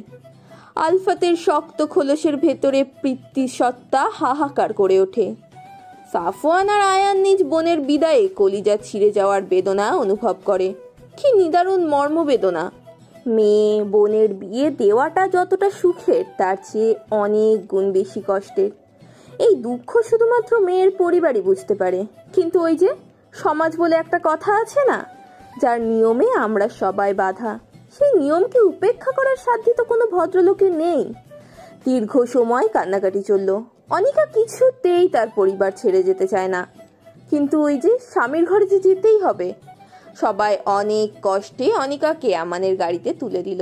সাফওয়ান আমানের হাত ধরে বলল, ভাই, তুমি আমার কলিজার টুকরাকে নিয়ে যাচ্ছ, ওকে একটু দেখে রেখো। তোমার সাধ্য অনুযায়ী ওকে ভালোবাসা দিয়ে আগলে রেখো। ও ভুল করলে শাসনও করো। ও আমার একমাত্র বোন। আমি যেহেতু তোমাকে ওর হাতে তুলে দিলাম, আমি আশা রাখছি ওকে তুমি আগলে রাখবে। ভাইয়া, এখন ও আমার স্ত্রী। আমি কখনোই চাইবো না আমার স্ত্রী কখনো কোনো কষ্ট পাক। আপনি আমার উপর পুরোপুরি বিশ্বাস করতে পারেন। আমি আপনার বিশ্বাসের অমর্যাদা কখনোই করব না। দোস্ত, তোর কারণে যদি আমার বোন কষ্ট পায় তবে তোরে আমি যে কি করবো তুই নিজেও জানিস না। আর বোনের বড় ভাই হিসেবে বলছি, আমাদের কলিজাটাকে একটু দেখে রাখিস। ওকে অবহেলা করিস না দোস্ত। অবহেলা করলে না হয় তুই আমাকে শুলে চড়াস। শেষবারের মতো বন্ধুকে জড়িয়ে ধরে বিদায় জানিয়ে গাড়িতে গিয়ে বসালো আমান। অনিকা নিজের ভাইদের দিকে তাকিয়ে হাউ মাউ করে কাঁদতে শুরু করলো। আমান অনিকাকে নিজের বুকে আগলে নিল। ফুলে ফুলে সাজিয়ে রাখা ঘরে বসে আছে অনিকা। কখনো পরিবারের কথা মনে পড়ে চোখ ভেসে যাচ্ছে, আবার কখনো অজানা শিহরণে বুক কেঁপে উঠছে। কেমন যেন সব ছন্ন ছাড়া অনুভব হচ্ছে তার। তাকে আবদ্ধ করে নিচ্ছে। আমান কক্ষে প্রবেশ করে অনিকাকে সালাম দিল। অনিকা আমানের কণ্ঠ পেয়ে কিছুটা বিচলিত হলো, কিন্তু পর মুহূর্তে সেও সালামের জবাব দিল। আমান সন্তপর্ণে নিজ স্ত্রীর পাশে গিয়ে বসলো, চিবুকুচু করে ধরলো নিজের সামনে। লজ্জায় আড়ষ্ট হয়ে অনিকা মাথা নিচু করে নিল। আমান নিজের স্ত্রীর লজ্জা দেখে বেশ খুশি হলো। নিজের পকেট থেকে একটা আংটি বের করে স্ত্রীকে পরিয়ে দিল। স্ত্রীর হাতে চুমু খেতে ভুলল না। লজ্জায় অনিকা নিজেকে আরো বেশি গুটিয়ে নিল। আমান মুচকি হাসি দিয়ে বলল, হ্যালো বন্ধুরা, যদি আপনারা আমাদের চ্যানেলে নতুন হয়ে থাকেন, ভিডিওর নিচে থাকা সাবস্ক্রাইব অপশানটায় ক্লিক করে আমাদের চ্যানেলটিকে সাবস্ক্রাইব করে পাশে থাকা বেল আইকনটা অল করে দেবেন পরবর্তী পর্বগুলো দেখার জন্য। ধন্যবাদ। জনাবা, আপনি আমার জন্য কি উপহার এনেছেন? অনিকা নিজের জিভে কামড় বসালো। অতিরিক্ত লজ্জার কারণে সে সব ভুলে গেছে। লেহেঙ্গা গুটিয়ে নিজের লাগেজের দিকে এগোলো। আমান চুপচাপ স্ত্রীর কাণ্ড দেখতে লাগলো। অনিকা নিজের লাগেজ খুলে একটা বক্স বের করে আমানের হাতে দিল। যদিও এটা তোমার উপহারের মতো দামি নয়, কিন্তু আমি আমার সাধ্য মতো তোমাকে এটা দিয়েছি। আমান বক্সটা খুলে দেখলো একটা ব্র্যান্ডেড ঘড়ি। আমি কিন্তু তোমাকে নিজ হাতে পরিয়ে দিয়েছি, তাই তুমিও। অনিকা আমানের হাতে ঘড়িটা পরিয়ে দিল। তোমার নিশ্চয়ই ভারী পোশাকে কষ্ট হচ্ছে। তুমি এই পোশাকগুলো পরিবর্তন করে এসো। আমার কাছে তুমি না সাজলেও অপরূপ। অনিকা স্বামীর কথা শুনে নিজের চোখ দুটো বন্ধ করে নিল। প্রতিটা স্ত্রী চায় তার প্রিয় পুরুষের থেকে এই বাক্যগুলো শুনতে। আমার নিজে অনিকার লাগেজ থেকে নিজের পছন্দ মতো ড্রেস বের করে অনিকার হাতে তুলে দিল।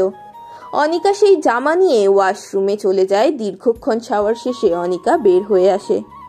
তার ছোট ছোট ঘাড় পর্যন্ত কেশ ছেড়ে দেয়, সেগুলো থেকে টপ টপ করে পানির ফোঁটা পড়ছে। অনিকা ধীর পায়ে এসে ড্রেসিং টেবিলের সামনে দাঁড়ায়, তোয়ালে দিয়ে নিজের চুল মুছতে থাকে। আমান অনিকার পাশে গিয়ে অনিকাকে নিজের দিকে ঘুরিয়ে নেয়। তুমি একজন হার্ট সার্জনের হার্টকে কোমায় পাঠিয়ে দিয়েছো, এখন একে তোমারই ঠিক করতে হবে। আমান হুট করে গভীর আলিঙ্গনে জড়িয়ে নিল প্রেয়সীকে। এই আলিঙ্গন সেই উষ্ণ যে আলিঙ্গনে কোনো পাপ নেই, আছে শুধু আল্লাহর সন্তুষ্টি আর সাওয়াফ। আনিকার বিয়ে কেটে যাওয়ার পর কেটে গেছে গোটা 20 দিন। আয়ান বেচারা তার ওয়াদা রক্ষা করার জন্য মরিয়া হয়ে উঠেছে। মাকে সে সাফ সাফ জানিয়ে দিয়েছে, আম্মাজান, আমি কালো নুলা কানা কিচ্ছু নই। আপনি আমাকে দ্রুত 10 দিনের ভিতরে বিবাহ দিবেন, না হলে আমি সন্ন্যাস নেব। ছেলের করা থ্রেটে লায়লা বেগম হতভম্ব। তিনি জানেন তার ছোট ছেলেটা ঠোঁট কাটা, তাই বলে তার পাশাপাশি নাক কাটাও। খুব শীঘ্রই আয়ানকে ফিরতে হবে। দেশে এসেছে গোটা 6 মাস হলো, আর হয়তো 2-1 মাস থাকবে এখানে। ছেলে তাকে এও জানিয়ে দিয়েছে মেয়েকে সে দেখতেও চায় না। লায়লা বেগম যেমন পাত্রী পাক না কেন, তা হোক না সে সমস্যাময়ী, তবুও সে বিয়ে করবেই। অতঃপর সিদ্ধান্তহীনতায় ভুগে তিনি এই ব্যাপারে আলফাতকে জানালেন। আলফাত চিন্তা ভাবনা করে সিদ্ধান্ত নিলেন আগামী 10 দিনের মাঝেই ছেলেকে সে বিয়ে দিয়ে দেবেন। তাই আর দেরি না করে তার ছোট বোনকে ফোন দিলেন। ছেলের এই পাগলামো থামাতে তার ছোট বোনের সাথে কথা বলাটা ভীষণ প্রয়োজন। শিমুকে সাফওয়ান একটি লাল শাড়ি উপহার দিয়ে বলেছে এটা পরে আজ রাতে তার জন্য তৈরি থাকতে। সাফওয়ানের ইশারা শিমু ঠিকই বুঝতে পেরেছে। শাড়িটা একদম ফিনফিনে পাতলা, পরলে শরীরের অনেক অংশ দৃশ্যমান হবে। যদিও শিমুর কাছে সাফওয়ানের এটা দ্বিতীয় আবদার, আজও প্রথম দিনের কথা মনে পড়লে তার শরীরে ক্ষণে ক্ষণে শিউরে ওঠে, লজ্জায় আড়ষ্ট হয়ে যায় ওর সমস্ত শরীর। সাফওয়ান ওর লজ্জা দেখে নাকের মাথায় কামড় দিয়ে বলে, বলো তো বউ, তোমার লজ্জা আমি কবে ভাঙতে পারবো? সেই কথা শুনে শিমু আরো বেশি লজ্জায় নিয়ে যায়। রাজিয়া বেগমের সাথে তার সম্পর্কটা এখন বেশ স্বাভাবিক, সাধারণ দাদি শাশুড়িদের সাথে নাতি বউয়ের সম্পর্ক যেমন হয় সেরকম। মাঝে মধ্যে সে জিজ্ঞেস করে নতুন অতিথি আসবে কবে। দুঃখগুলো শিমুর এখনো কোথায় যেন মিলিয়ে গেছে। প্রত্যেকের ভালোবাসা পেয়ে এখন তার নিজেকে ভীষণ সুখী মনে হয়। শিমু একটা জিনিস গভীরভাবে অনুভব করেছে, পৃথিবীতে একটি মেয়েকে তার স্বামী যদি প্রকৃতভাবে ভালোবাসে তাহলে তার কোনো দুঃখই সে মেয়েটাকে স্পর্শ করতে পারে না। রাত নেমে গেছে আকাশ জুড়ে। সাফওয়ানের পছন্দ মতো শিমু নিজেকে সাজিয়েছে, চুলগুলো ছড়িয়ে ছিটিয়ে দিয়েছে পুরো পিঠ জুড়ে। সাফওয়ান আর শিমু দাঁড়িয়ে আছে ব্যালকনিতে। সাফওয়ান অতি সন্তর্পণে নিজ স্ত্রীর কোমরে হাত রাখলো। শিমুর কাছে যদিও এটা প্রথমবার নয়, কিন্তু তবুও তার শরীর শিউরে উঠল। সাফওয়ান আর শিমু চাঁদের আলোয় দাঁড়িয়ে কিছুক্ষণ চন্দ্রবিলাস করলো।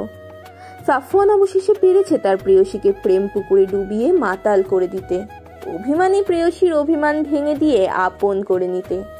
আজ শিমুর মনে সাফওয়ানের জন্য কোনো অভিযোগ নেই, আছে শুধু এক বুক ভালোবাসা। শিমুকে কোলে নিয়ে সাফওয়ান নিজের কক্ষের উদ্দেশ্যে রওনা হলো, নিজের অর্ধভাগকে আবারও পবিত্র ছোঁয়ায় রাঙিয়ে দেওয়ার জন্য। ভালোবাসাময় একটি রাতের সাক্ষী হলো আকাশের ওই রঙিন তারারা।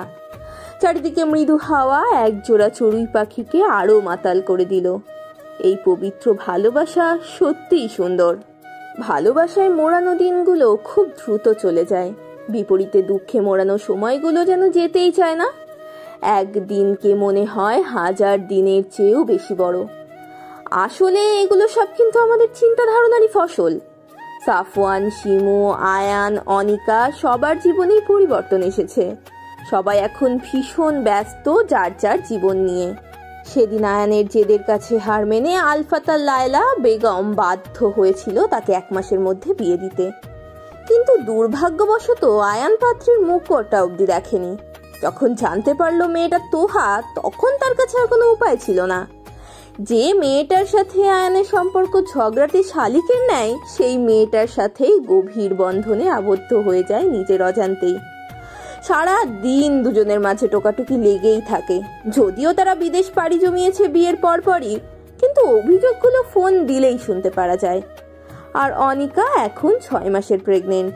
আমান তাকে সর্বদা আগলে রাখে, কোনো রকম কাজই করতে দেয় না তাকে। আমানের বাবা সিরাজুল সাহেব ছেলের বউয়ের জন্য এক কথায় পাগল বলা চলে। আমানের মায়ের মেয়ে না থাকায় একটা মেয়ে পেয়ে তিনিও ভীষণ খুশি। পরিবর্তন এসেছে সাফওয়ান আর শিমুর জীবনেও। তারা আজকে প্রথমবারের মতো বাবা মা হতে যাচ্ছে। সাফওয়ান ওটি রুমের সামনে পায়চারি করছে, লায়লা বেগম আল্লাহর কাছে দোয়া করছেন। শিমুর বাবা তার 2 মেয়েকে নিয়ে এক কোণে দাঁড়িয়ে আছে শুকনো মুখ করে। আলফাত পূর্বের মতো মুখ গম্ভীর করে দাঁড়িয়ে আছেন। কি রুদ্ধশ্বাস পরিস্থিতি, সময় যেন গড়ায় না, প্রতি সেকেন্ডকে মনে হয় কয়েক ঘন্টার সমান। এমন অভিজ্ঞতা হয়তো সকল হবু বাবারই হয়। প্রায় 40 মিনিট পর একজন নার্স ওটি থেকে বেরিয়ে আসে। তার হাতে সদ্য জন্মানো এক পুত্র সন্তান, যার কান্নার শব্দে নীরবতা ভেঙে গেছে বেশ কিছুক্ষণ পূর্বেই। যেন এই ছোট্ট শিশুটি নিজের আগমনী বার্তা ছড়িয়ে দিচ্ছে সকলের মাঝে। বাচ্চার কান্নার শব্দ পেয়ে সাফওয়ান নার্সের দিকে দৌড়ে গেল।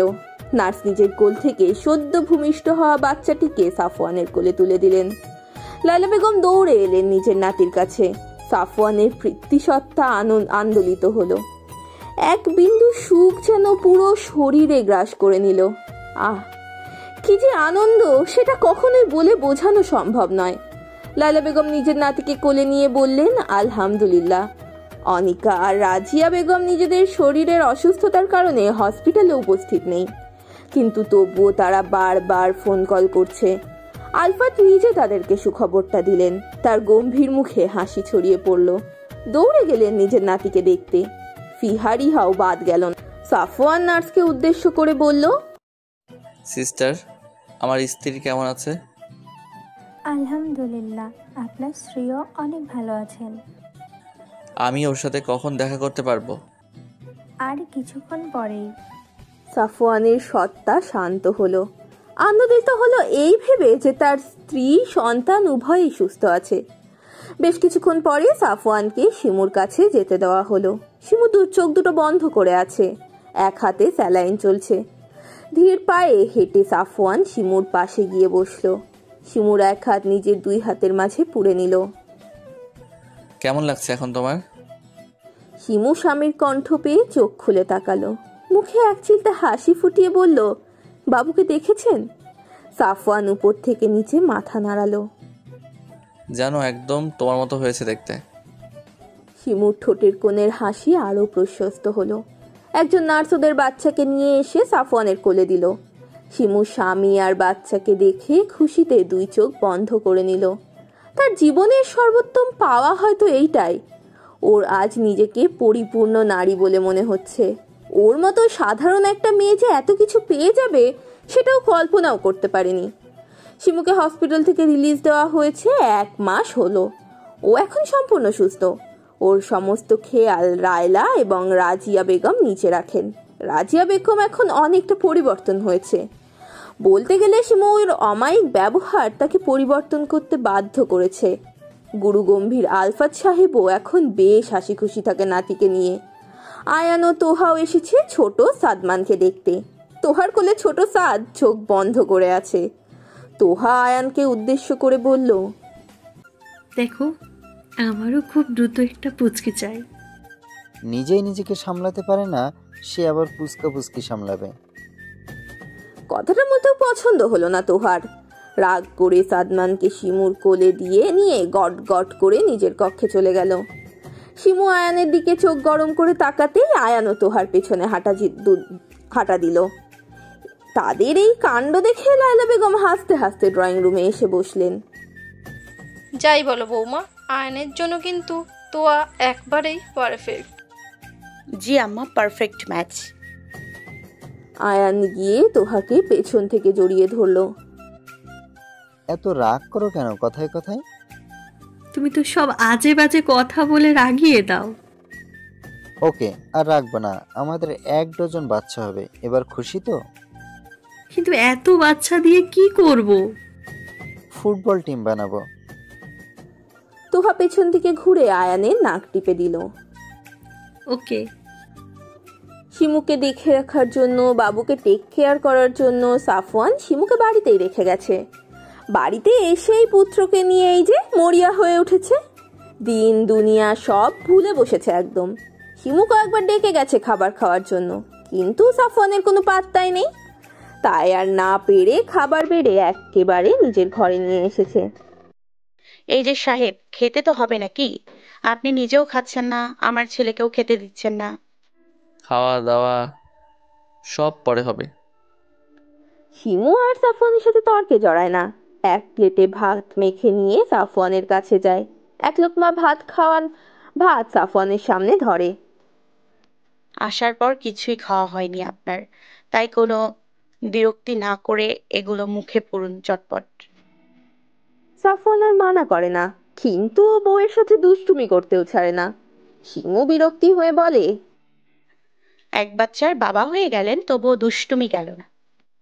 আরেক বাচ্চার বাবা হওয়ার প্ল্যান করছি, কি বলো আব্বু? সাফওয়ান নিজের ছেলেকে কথাটা না বলে শিমুর দিকে তাকিয়ে চোখ টিপ মারে। আপনার লজ্জা জীবনেও হবে না। স্ত্রীর কাছে লজ্জা পেলে তো সন্ন্যাসী হতে হবে।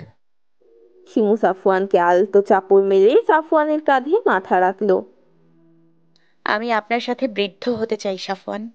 আপনাকে ভালোবেসে আপনার প্রেম পুকুরে ডুবে যেতে চাই। শুধু এতটুকু পেলে আমার কিছুই চাই না। আমি তোমার প্রেম পুকুরে ডুবে নিজের অস্তিত্ব সংকটে ফেলেছি। এমন সংকটে আমি বারবার পড়তে চাই। তোমার প্রেমের পুকুরে আমি এক সাধারণ মাঝি হয়ে বাঁচতে চাই। আমি তোমাকে ভালোবেসে জান্নাতে যেতে চাই। আমিও আপনাকে এপার ওপারে দুই পারেই পেতে চাই। ওদের কথার মাঝেই সাদমান জোরে কেঁদে ওঠে। দুজনে নিজেদের হুঁশে ফিরে আসে। দুজনেই মুচকি হেসে আগলে নেয় নিজেদের ছেলেকে। এটাই যে তাদের ভালোবাসার সর্বোত্তম চিহ্ন।